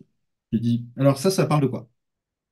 Un foutu de me répondre sur les 5 en question. Et j'ai pris au hasard. Et on se raccroche à cette idée de, ah oui, mais ça, c'est. Arrêtez, quoi. Les souvenirs sont là. Et c'est la même chose. Là, c'est encore pire parce que c'est dématérialisé. Ouvrez vos disques durs. Regardez les photos, regardez les clouds, regardez ce qui s'entasse, regardez les documents. Ah oui, vous savez, c'est le fameux le dessin de la petite, quoi. Ah non, on va le garder dans un tiroir. Peut-être honnête, on va peut-être le jeter. Les dessins, 2 ans et demi. Bon, on va le garder 6 mois sur le frigo pour dire que. Bon, il faut apprendre à lâcher prise aussi un peu. On va pas l'amener à l'EHPAD avec nous, celui-là, quand même. On va Tu pas es venir avec une cruel, caravane de l'objet. Oui, je suis cruel, mais on en fait trop, on a trop d'objets, et je m'inclus dedans. Hein. Je vis pas dans une pièce vide avec juste un petit drap de toile sur moi. C'est pas comme ça, pas comme ça. Il y a trop d'objets, il y a beaucoup trop d'objets chez moi et chez vous. Et je lis vite fait les messages. Je vais aller prendre les adresses de tout le monde et aller chez Sandra dès cet été avec une tronçonneuse et découper les bibliothèques, brûler les livres, les jeter, les donner. On va faire de la place. Il y aura plein d'autres livres qui arriveront. Là, dès l'année suivante, j'arriverai et ça va dire, regarde, j'ai déjà rempli tout ça de livres. Enfin, fantastique. Voilà, Jennifer a donné la bonne réponse, plutôt mourir. Tout à Plutôt fait. mourir. Plutôt mourir. Voilà. Alors ouais, en effet, c'est extrêmement intéressant, mais tu as raison sur le fond, mais je pense on n'en est pas là. Mentalement, je pense on n'y arrivera pas. Mais je vais rebondir pour fuir le sujet. Je vais rebondir sur la matière fantastique. Tout à l'heure, c'est vrai que le sujet fantastique, on l'a vu dans certaines chroniques, dans certains papiers. Le sujet fantastique, il est parfois abordé. J'ai en effet, comme toi, pas trouvé finalement le temps fantastique que ça, moins que les monstres en tout cas. Pour moi, c'est beaucoup plus réel. La fiction a dépassé la réalité et de loin. Et pardon, la réalité a dépassé la fiction et de loin. Euh, et je trouve pas ça si fantastique que ça, au sens noble du terme. Justement, qu'est-ce qu'en pense l'auteur finalement? Est-ce que dans ta tête, le genre fantastique, c'est quelque chose que tu travailles? Est-ce que c'est quelque chose qui te fascine, qui te modèle quand tu écris? Est-ce que tu aimes t'évader finalement dans tes romans qui sont parfois ancrés dans le réel, parfois pas? Mais est-ce que c'est un sujet finalement? C'est un sujet, je crois qu'en préambule, il faut revenir sur la définition du fantastique, et je crois que chaque fois qu'on écrit dans un papier, il y a du fantastique dans ce livre, que ce soit à propos de la Maison de jeu des monstres ou d'autres livres. Je ne sais pas si ça rend service au livre, parce que, à mon sens, dans ce que j'entends et dans ce que je comprends en discutant avec beaucoup de gens, beaucoup de lecteurs, il y a une confusion qui s'est instaurée depuis 10 ans, 20 ans, 30 ans, 50 ans, avec sous l'influence américaine, où on confond très aisément fantastique et fantaisie. Le fantastique, c'est dans un récit la possibilité qu'il y ait une explication rationnelle et une explication irrationnelle. C'est bah, le, le château des Carpates de Jules Verne, c'est le Horla de Maupassant. On dit, est-ce qu'il y a quelqu'un ou est-ce que j'ai rêvé? Est-ce que c'est un film? Est-ce que c'est un vrai fantôme? Voilà. Et quand je parle du livre à des gens qui, de mon entourage, qui lisent pas trop, et puis ils ont vu, mais il y a du fantastique, je lis pas trop ça, moi. Mais il n'y a pas de lutin, il n'y a pas d'elfe, c'est pas le Seigneur des Anneaux, quoi. Parce que pour plein de gens, ces deux notions-là sont pas très claires, elles sont un peu mélangées, parce que le fantastique dans le cinéma, si on dit ça c'est un film fantastique, c'est Willow. Et donc là, il faut la sorcière, le tour de magie, etc. Et en littérature, le fantastique, c'est pas exactement ça, c'est un champ un petit peu déplacé, que moi je trouve passionnant, parce qu'il y a cette. On a tous dans la vie cette capacité à requérir à la pensée magique. Celui qui regarde un match de foot et qui se dit, allez, si, là, je vais prier pour qu'il y ait un but, et c'est grâce à moi qu'il y a un but dans le stade à ce moment-là. On l'a tous fait, on y croit, on est persuadé de ça. Ceux qui prient à la messe, ceux qui lisent les horoscopes, ceux qui regardent les signes, qui disent, ah, mais t'as vu, c'est un signe, on s'est rencontrés, c'est ça, c'est le signe. Et on fabrique de la pensée magique en permanence, on se rassure parce qu'on veut avoir une sorte de contrôle, de baguette magique, de dire, ah, mais en fait, tout n'est pas rationnel et j'ai un peu des ficelles cachées moi aussi. Bah merci, si c'est grâce à toi, si on peut se débarrasser du PSG en Coupe d'Europe, on sera ravis. Merci Anthony, c'est grâce à toi. Et donc je pense que le fantastique est en fait partout dans nos têtes. Au sens où on cherche le petit truc et on se dit, mais attends, si t'as vu, il y a eu ça, et puis juste après, le lendemain, voilà, on a besoin de ça, c'est ce qui se passe dans nos vies de parieurs du quotidien, où on est en permanence en train de se dire, ah, mais j'ai répondu à ça, et du coup j'ai mon train dans les temps, et le karma, et on met plein de mots, et d'autres vont faire appel à Star Wars et dire, ah, mais c'est la force, et on fabrique ça, on a besoin de ça, on se...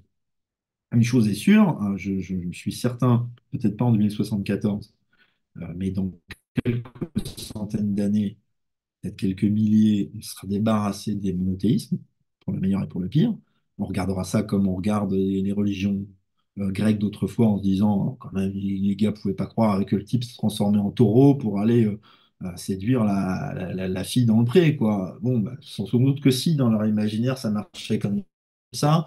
Il suffit de regarder l'imaginaire des Mayas, des types qui bouffent des lianes et qui se transforment en crocodile. On se dit, mais qui croit à ces sornettes? Peut-être que quelqu'un dira, mais qui croit à ces sornettes d'un type qui sépare des pains, où la mer s'ouvre devant lui? On dira, c'est pareil, ça n'avait pas de sens, mais il y aura autre chose. On aura fabriqué une autre croyance, on aura recréé une autre magie, on aura recréé une autre explication un peu fantastique, un peu irrationnelle. On a besoin de ça. On ne sait pas faire autrement.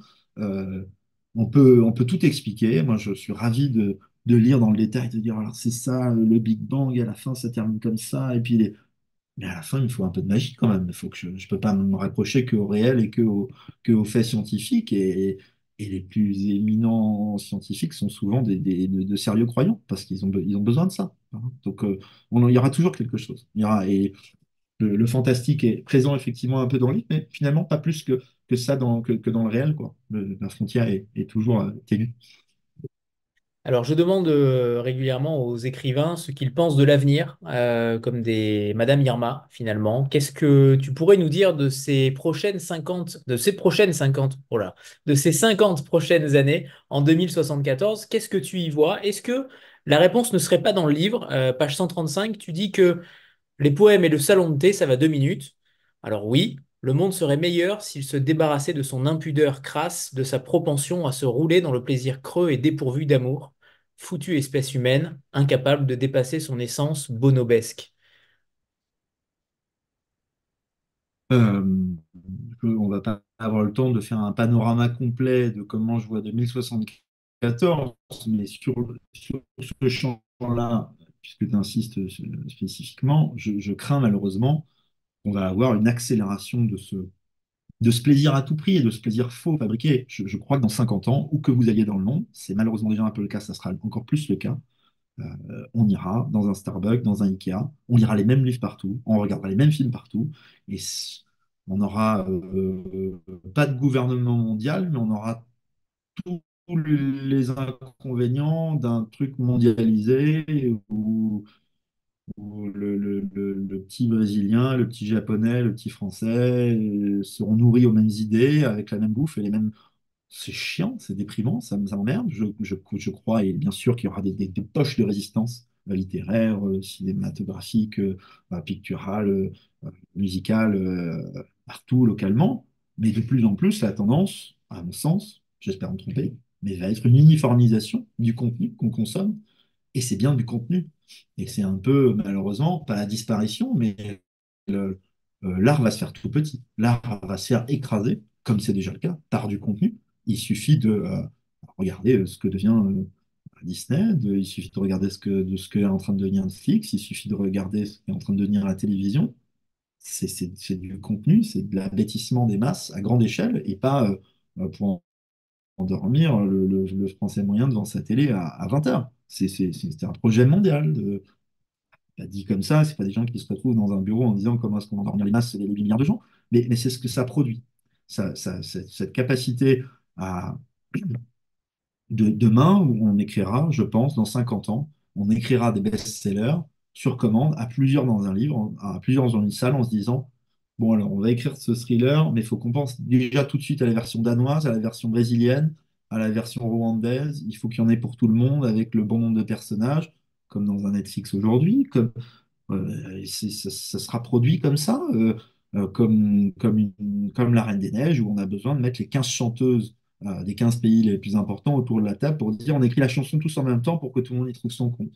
Et pas je suis un artiste ou un groupe d'artistes et je fais mon œuvre et ensuite elle est dépliée, déployée, traduite, transférée, transmise dans d'autres zones du globe. Et ça sera produit pour un contenu mondial en disant qu'est-ce qu'on fait ingérer à tout le monde, à qui ça peut coller au plus grand nombre.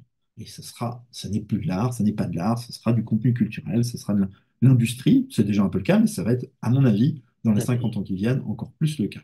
L'intelligence artificielle, il trouvera forcément son compte. Mais à la limite, j'ai envie de dire tant mieux, tant mieux ou tant pis. Ceux qui ont peur de l'intelligence artificielle, ceux qui disent mais c'est terrible, l'intelligence artificielle va me manger mon travail. Alors bon, si c'est un travail inintéressant, ben, bon, bah, c'est un peu la vie. Et puis je crois que celles qui allaient au lavoir sont contentes d'avoir une machine à laver. À un moment donné, c'est pas drôle. Celui qui faisait des petites notes comptables dans un grand cahier, il était content de voir arriver l'informatique. Son métier était transformé. C'est pas lui qui en a bénéficié, c'est le suivant, etc. Mais quand j'entends des artistes, entre guillemets, se plaindre et dire ah, mais c'est terrible, ChatGPT ou l'IA va me piquer mon travail, c'est vrai que c'est pas de l'art ce que tu fais, c'est du contenu. L'IA, c'est très bien répéter le contenu qu'on a déjà mâchonné 5 millions de fois. Si tu écris un contenu qui est susceptible d'être remplacé par une intelligence artificielle qui ne fait que recracher un contenu mâchouillé 5 millions de fois, ça veut dire que toi-même, tu recraches un contenu déjà mâchouillé 5 millions de fois, tu ne fais pas quelque chose d'original, tu ne te livres pas à une œuvre artistique, tu ne fais que du contenu, tu produis, tu coches des cases et tu remplis en disant c'est ce que mes lecteurs attendent, ils veulent ci, ils veulent ça, ils veulent de la première personne, ils veulent une fin comme ça, il faut que... euh, Qu'est-ce que c'est chiant des arcs narratifs, puisqu'on en a à foutre. Est-ce que est-ce que Flaubert écrit son truc avec un arc narratif? Non, pas du tout. En tout cas, il écrit avec son arc narratif à lui. Il n'ouvre pas la Bible des arcs narratifs en disant le mec d'Hollywood a dit qu'une bonne histoire de thriller, ça s'écrit comme ça. Ça ne fonctionne pas comme ça. Et même ceux qui produisent de la comédie romantique à gogo, celles qui fonctionnent, c'est celles qui sortent du cadre. Vous prenez Love Actually, ça ne répond en rien au canon du genre, ça ne répond pas à la manière classique de dérouler une histoire. C'est un empêtrement de petites nouvelles, de trucs, on prend des bouts, des machins, et c'est le truc qui cartonne et ça fonctionne. Oui, parce que finalement, bah, il y a eu un regard artistique du réalisateur qui s'est dit non, on va pas suivre la Bible de la comédie romantique pour une fois, on va faire différemment. Et tous ceux qui ont peur d'être remplacés, bah, les gars, les filles, désolé, quoi, faites quelque chose d'original, vous ne serez pas remplacés. Si c'est pour peindre l'énième carte postale, l'énième thriller, le roman policier avec le vieux privé qui ouvre son tiroir et la bouteille de whisky, ben, ChatGPT, c'est très bien de faire, pas de doute, hein. Faites autre chose, changez de métier, ne faites pas de l'art, c'est pas de l'art ce que vous faites, c'est du contenu, quoi. Voilà. Est-ce que tu nous feras un plaisir de nous lire un deuxième extrait, Charles, Oui. et de préparer ensuite l'auteur méconnu que tu as choisi de nous présenter? Bon, on est. Oui. Euh, N'y a-t-il donc pas quelqu'un dans cette ville pour apprécier un verre?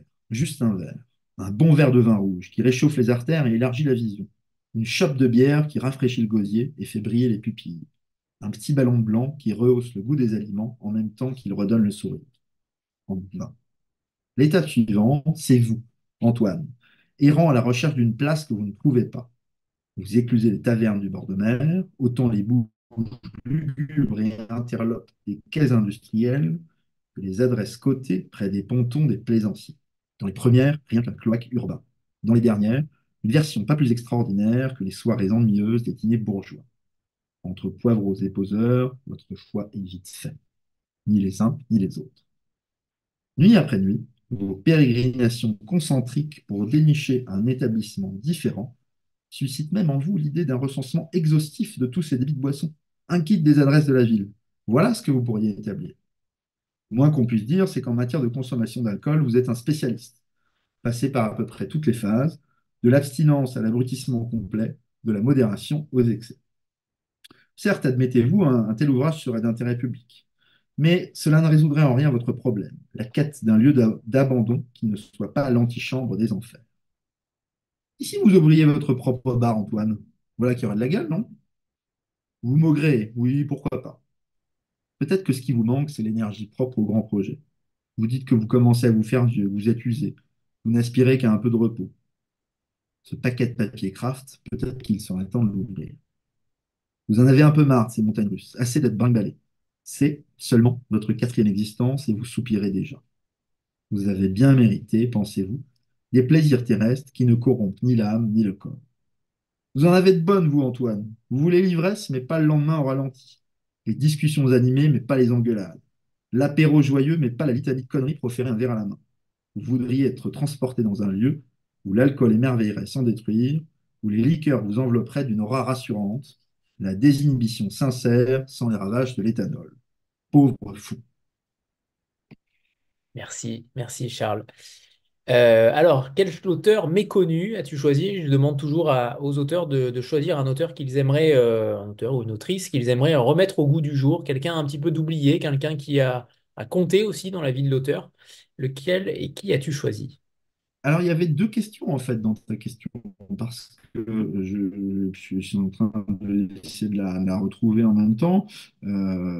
Finalement, la première question, c'est un auteur méconnu qu'on a envie de faire découvrir. Et la deuxième question, c'est un auteur qui a quand même compté, quoi, qui fait que ça a compté sur le chemin d'écriture. Donc, je vais essayer de répondre aux deux.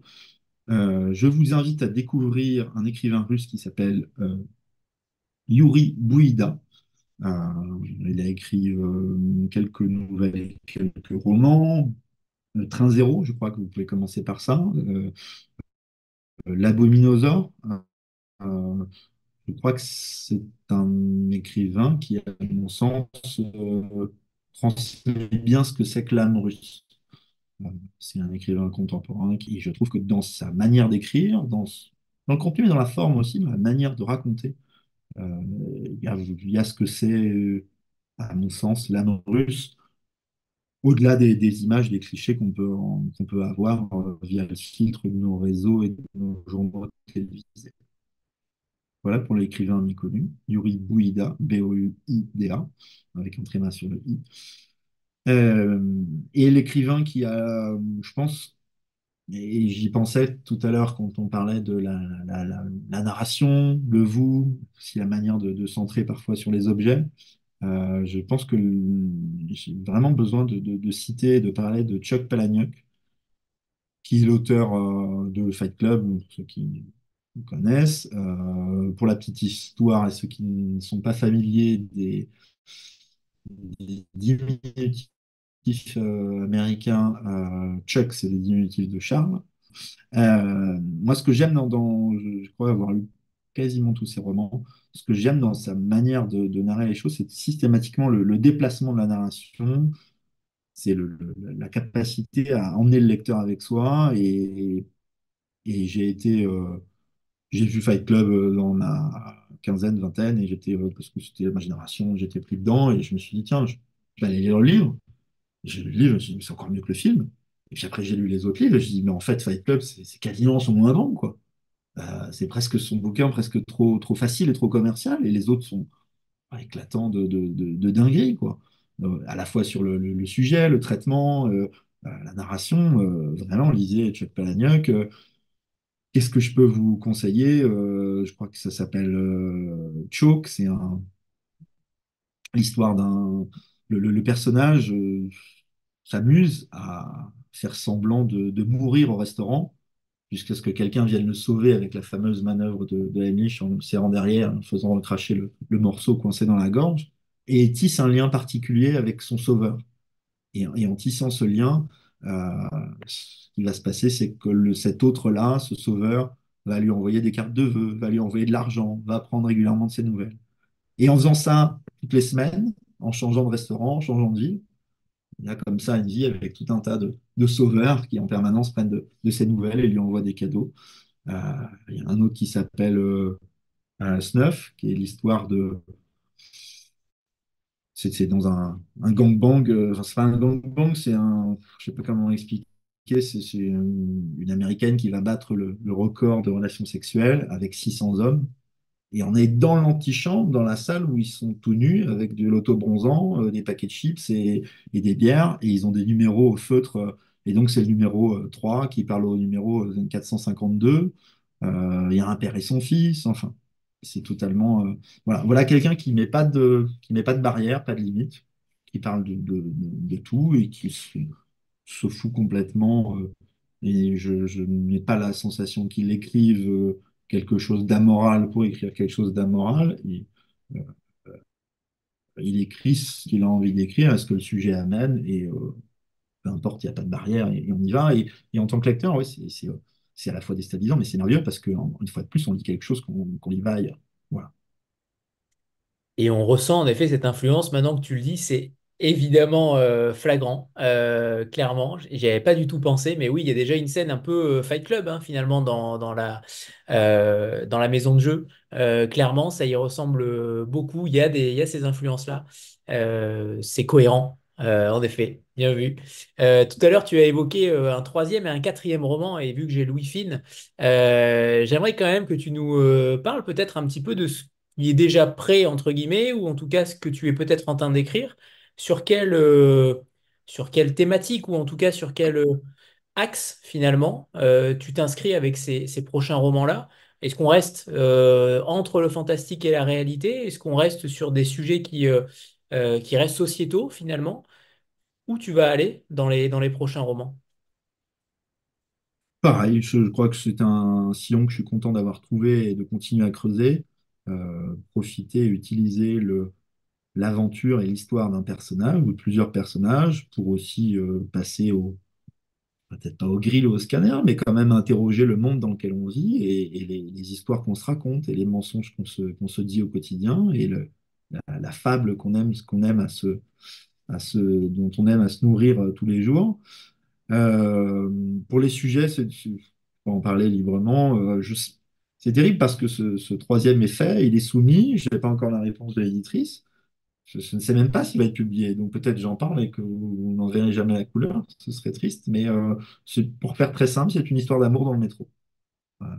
Donc là encore, le lieu joue un rôle prépondérant.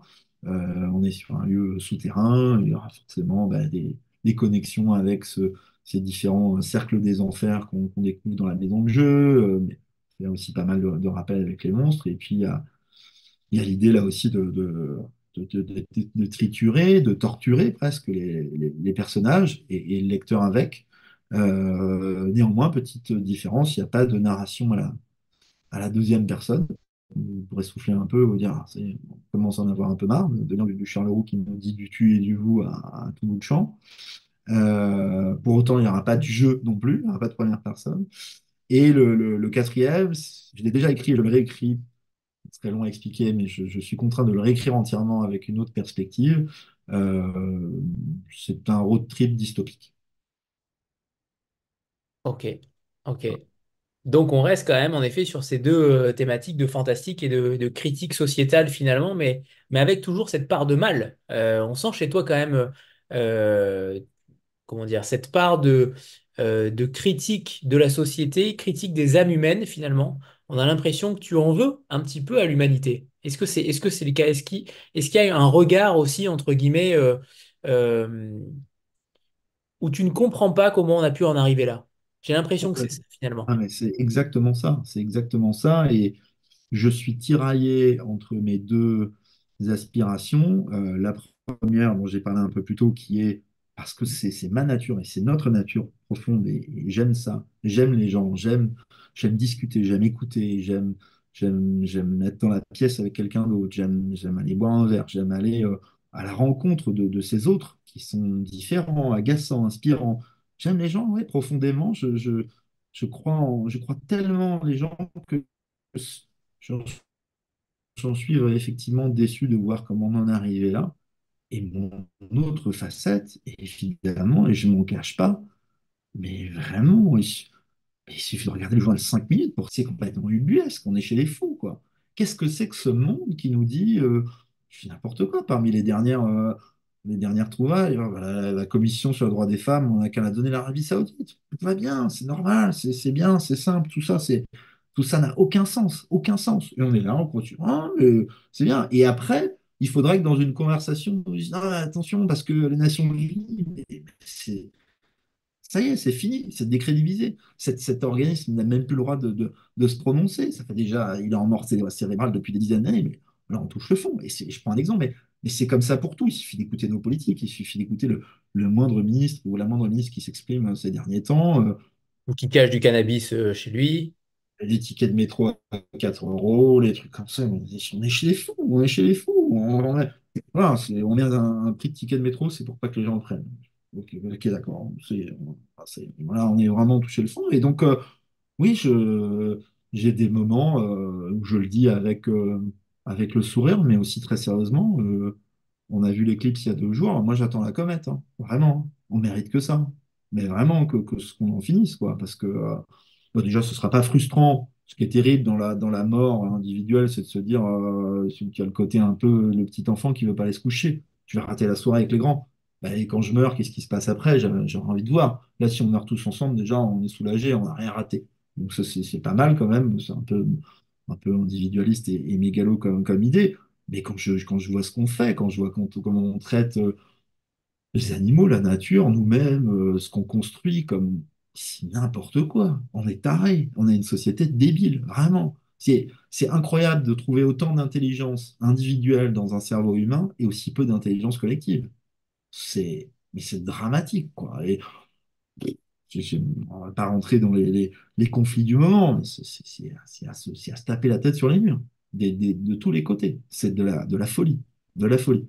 On est fou, on est vraiment, c'est terrible. Si on avait l'intelligence collective, je sais pas, moi, des fourmis, et on serait, mais c'est bon, on serait déjà sur Mars depuis longtemps.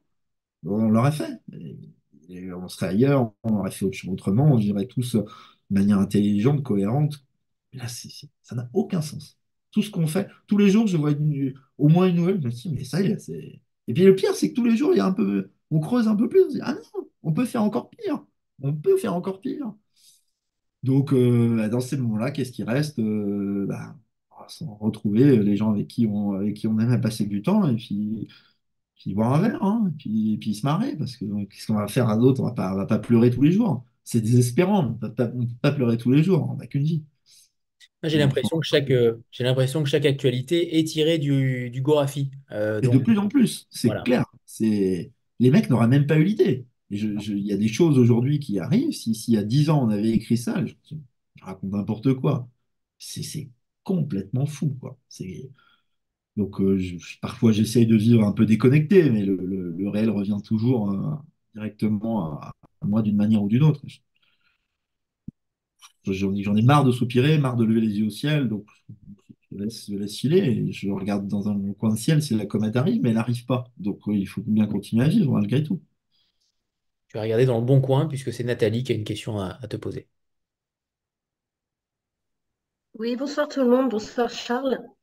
Alors D'accord? moi j'avais une question à te poser parce que tu nous parles de tes futurs romans et que tu as proposé déjà aux éditeurs. Alors te connaissant un petit peu, j'allais te demander est-ce que toi tu t'es réfréné dans l'écriture et dans tes idées, mais je pense que non. Par contre, est-ce que la maison d'édition t'a dit là non, ça va trop loin? Est-ce que tu as retiré des addictions ou des passages? Oui, clairement. Moi, je me mets aucune limite. Alors, en tout cas, je dis que je m'en mets aucune, mais je l'ai dit tout à l'heure en répondant à la question d'Anthony. J'aurais pas pu écrire le deuxième s'il n'y avait pas eu un premier qui était publié. Donc, quelque part, je m'étais mis quelques limites, bah, à moi-même, mais en tout cas, de manière euh, consciente, objective, je me dis que je ne veux pas en mettre. Euh, En revanche, c'est vrai, et c'est une très bonne question. Merci, Nathalie, d'avoir posé. Il y a des passages qui ont été retirés. Je me suis battu pour en garder certains. Malheureusement, j'ai dû quand même couper certains passages. Je comprends, sinon il faut se tourner vers le monde de l'auto-édition. Je comprends que c'est une maison d'édition, qu'on écrit un livre à plusieurs. J'ai pas l'impression d'être l'artiste drapé dans sa fierté et qui dit on changera pas une virgule à mon texte. Mais il y a des choses dans ce roman qui ont été enlevées et ça m'a coûté et ça m'embête de ne pas les voir. C'est comme ça et il ne faut pas être entêté et il faut accepter. Euh, mais même quand 15 personnes de la maison disaient ça, il faut l'enlever, sinon on va avoir des problèmes, moi je disais non, vous vous trompez, je pense au contraire, il n'y a pas de problème. Vous êtes en train de créer un problème là où il n'y en a pas, vous voulez rapporter l'actualité à ce petit bout de passage. Euh, non, non, c'est de la connerie. Ouais, il y a un fait d'actualité qui est arrivé au moment de la relecture finale qui a fait qu'on a fait sauter un passage et ceux qui le demandent gentiment, je leur enverrai la tête. Voilà. Mais ne serait-ce que la première fin, elle a sauté du fait de la maison. Je suis content d'en avoir écrit une autre qui est bien, qui est peut-être même mieux. Mais oui, on vit avec le regard de l'éditeur et de la maison d'édition, parce qu'il y a plein de gens qui relisent le texte. Il faut accepter que ce regard permet d'embellir le texte, permet de. Moi, je suis ravi d'être dans une maison comme Rivage et je ne le répéterai jamais assez. Et j'ai déjà dit, je le répéterai, l'important du travail d'éditeur. Je remets un manuscrit, je pense qu'il est bon, sinon je ne le remets pas. Il ne faut pas être fou non plus. Je ne me dis pas, genre, je propose un texte de merde et ils vont en faire quelque chose. Ah, quand même un peu, je me dis, bon, le truc est bien. Mais on en fait quelque chose de mieux parce qu'il y a une éditrice, parce qu'il y a des correcteurs, parce qu'il y a des assistants, parce qu'il y a tout un tas de regards qui disent, attends, il y en a pensé à ça, et on embellit le texte. Et c'est magnifique. La contrepartie, c'est qu'il faut accepter qu'on est parfois un petit peu entravé dans sa liberté de créateur et dans Les Monstres, c'était un peu le cas aussi sur la fin. Là, ça a été beaucoup le cas sur la fin et ça a été le cas dans deux passages significatifs, enfin plusieurs occurrences, mais deux passages en particulier. En revanche, là où je suis content et je l'ai découvert après coup, c'est qu'il y a comme une sorte de faux raccord, c'est-à-dire que un des passages qui a été retiré en début de texte figure en fait, il y a une allusion à ce passage-là en fin de texte et on a oublié de la retirer. C'est pas moi qui l'ai caché en disant ah chic, ils vont pas la trouver. On a collectivement oublié de la retirer. Au final, ça me permet de dire que l'intention première est là et reste et ceux qui verront le faux raccord se diront ah, c'était peut-être donc ça et on pourra en parler avec grand plaisir. Alors justement, je rebondis là-dessus, peut-être pour une dernière question, sauf si d'autres ont encore une question, mais sur cette société aujourd'hui qui n'arrive plus finalement à faire la différence entre un personnage de roman et la réalité. C'est ça qui me gêne beaucoup aussi dans justement la censure qu'on peut mettre dans un personnage de roman. Autant sur une autofiction, évidemment, il y a des choses qui sont sous le coup de la loi, mais dans un personnage de roman, la liberté créatrice devrait être totale. Comment tu expliques comment dire, ce déracinement littéraire finalement? En tout cas, je suis complètement d'accord avec toi. À partir du moment où on est dans, c'est marqué, c'est un roman, c'est de la fiction, c'est un personnage qui n'existe pas, dans un monde qui n'existe pas, c'est une scène fabriquée. Merde, il y a assez de pincettes là, il y a assez de guillemets, c'est bon. Il faut encore mettre du trigger warning, du machin. Comment j'explique est-ce que je fais le vieux con qui dit qu'il y a un retour de l'ordre moral et que c'était plus libre avant et qu'on ne peut plus rien dire, etc. Pas aller jusque-là, mais il y a clairement un mouvement de balancier euh, qui consiste à éviter de froisser les sensibilités des uns et des autres. Ça m'emmerde parce que c'est pas ça être humain. Quelle arrogance il faut avoir pour penser que tout le monde va être d'accord avec soi. Quelle déraison il faut avoir pour penser que son avis est le bon avis et que tout autre avis mérite d'être enfermé, puni, banni, retiré des réseaux, retiré des plateformes. C'est se méprendre sur la nature humaine, sur la diversité. Il faut accepter d'entendre quelqu'un on se dit, mais c'est une connerie ce qu'il dit, c'est nul, c'est vraiment con, il est bête, c'est horrible, c'est monstrueux. Oui, mais ça veut dire aussi que la manière dont on vit, dont on voit les choses, il y a quelqu'un d'autre sur cette terre, sur les 7 ou 8 milliards d'années, qui vous écouterait, qui regarderait votre vie, qui vous écouterait donner votre avis sur quelque chose et qui vous trouverait monstrueux, horrible, complètement déplacé et qui aurait qu'une envie, c'est de vous enfermer, de vous couper la tête. Bon, c'est comme ça, on va pas être 7 milliards à être d'accord sur quelque sujet que ce soit. Et ce refus d'accepter le désaccord, la discorde, la dispute, ça se voit aussi. Alors là, on parle de littérature, mais ça se voit dans tous les champs. Moi, j'ai la sensation autour de moi qu'il y a de plus en plus de cas où les gens se froissent, se quittent, mais en se ghostant. Avant aussi, bien sûr, les gens se froissaient, s'engueulaient, des amitiés de 30 ans qui filent dans le caniveau pour une connerie dite en un quart d'heure. Ça a toujours existé. Euh, mais on prenait le temps de s'engueuler, on prenait le temps de se dire les choses, on prenait le temps de s'appeler, de se voir et de se dire ah, t'es un con, t'as fait ça, machin, etc. Et là, j'ai l'impression que de plus en plus, c'est une espèce de pratique de disons, coupe l'éponge, je réponds plus aux messages, je disparais. Et donc, par ma disparition et mes non-réponses et mes silences, tu dois comprendre quelque chose, on ne sait pas quoi, mais je te dirai pas quoi. C'est nul, quoi. On peut se parler. J'ai envie de te dire, là, ça me fait chier ce que tu as fait, on s'explique. Et si après on dit, bah ok, j'ai bien entendu, bah, on se parle plus. Bah, on se parle plus, à un moment on sait. Et c'est acté, il ne reste pas une petite boule de rancœur, d'incertitude, d'incompréhension. Ah, pourquoi il ne me parle plus? Je sais pas. J'ai l'impression que de plus en plus dans les relations entre les uns et les autres, on a ça qui est en train d'émerger, en tout cas de se généraliser de plus en plus. Et si je reviens à la question de la littérature, je crois on est dans une société de plus en plus judiciarisée, l'américaine, où on flippe du procès, de l'association qui va dire, mais attendez, c'est quoi? Et le regard de la femme, et tu dis ça, et tu parles d'un noir, mais t'es pas noir, et tu dis ça sur les homos, et t'as pas le droit, eh merde, c'est un livre, hein. Encore une fois, hein, c'est des pages reliées entre elles, hein. C'est pas un couteau, c'est pas une bombe, j'assassine personne, j'ai pas fait un appel à la violence, j'ai nommé aucune personne par son nom en disant ce type-là est un enfoiré, il faut aller le brûler chez lui.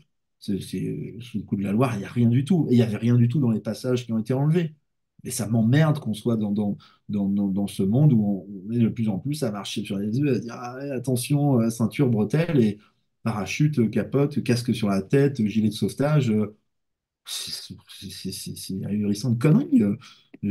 Ça me rappelle j'étais au Japon sur une île à faire du snorkeling. Dans les instructions laissées aux étrangers avec force et signaux traduits dans toutes les langues, ils insistaient, recommandaient, ils disaient c'est comme ça qu'il faut faire du snorkeling. Donc, le snorkeling, c'est le mot savant de mettre un masque et des palmes et un tuba et d'aller faire un joujou avec les poissons par 1,50 m de fond. C'est accessible à n'importe quel petit enfant de 8 ans.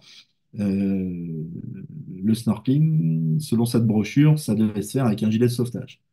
Donc, si vous avez déjà essayé de vous amuser dans les vagues et dans un rocher et mettre un gilet de sauvetage, ça n'a aucun sens.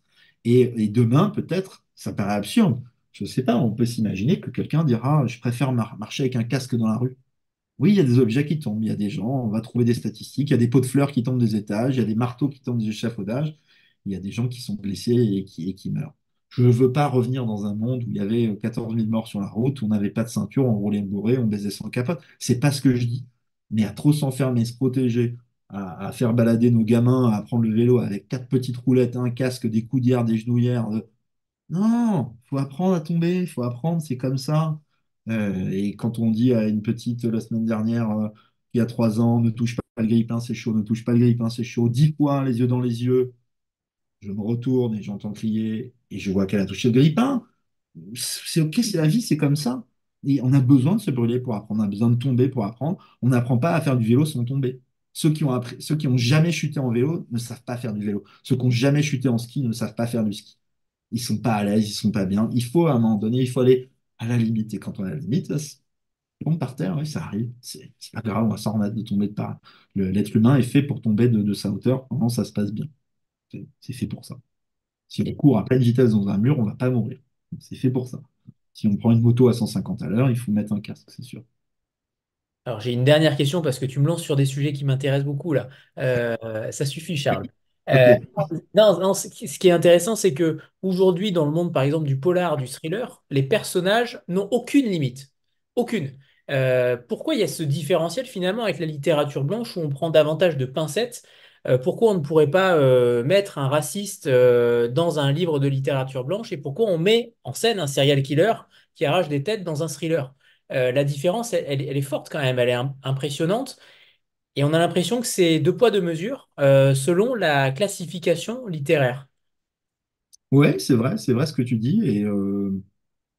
Alors, je ne sais Ça pas si tu existe. C'est-à-dire que les personnes, le mal en tant que tel, euh, existe véritablement. Donc, l'écrivain ne trafique pas la parole, ne trafique pas la réalité. Pourquoi on ne pourrait pas les mettre en scène pour les combattre?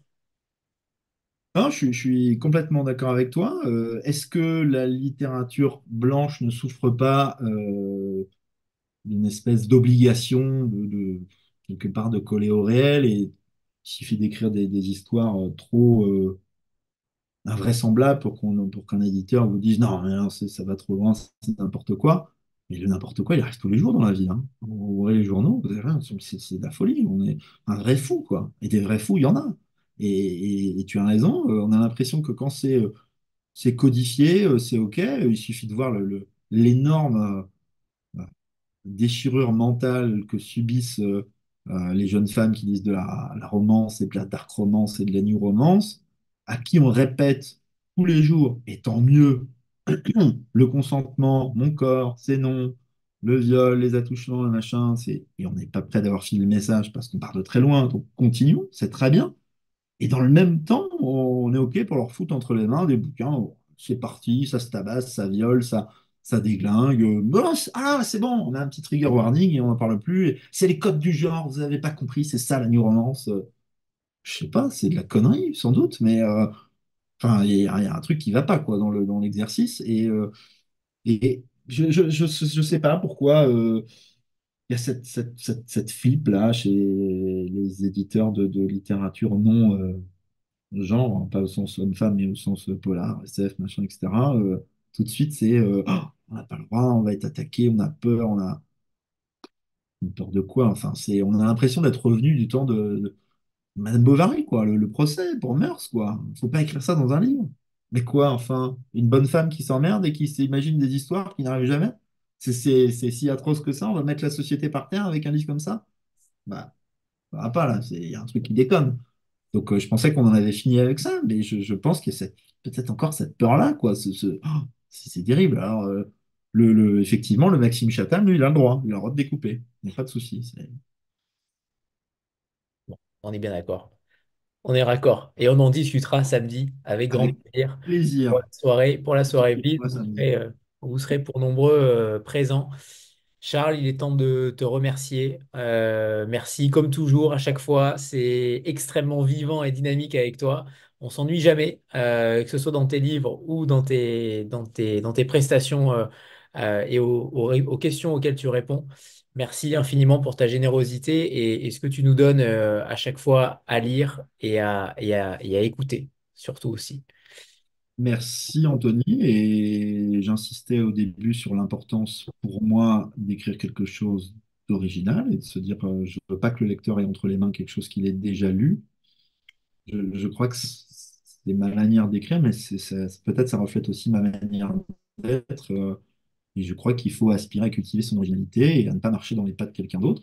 C'est pas dire qu'il faut à tout prix faire tout et n'importe quoi pour être différent, mais il ne faut pas avoir peur de ce qu'on est et de dire bah, moi j'écris comme ça, moi je bouffe comme ça, moi je vis comme ça. C'est OK, quoi. Enfin, c'est d'accord de pas tous être des clones, de pas tous dans le même moule et de pas relancer le truc parce que tu as gentiment amené la vidéo à sa fin. Mais moi, je te donne un dernier exemple et un truc qui m'interroge, qui m'interpelle.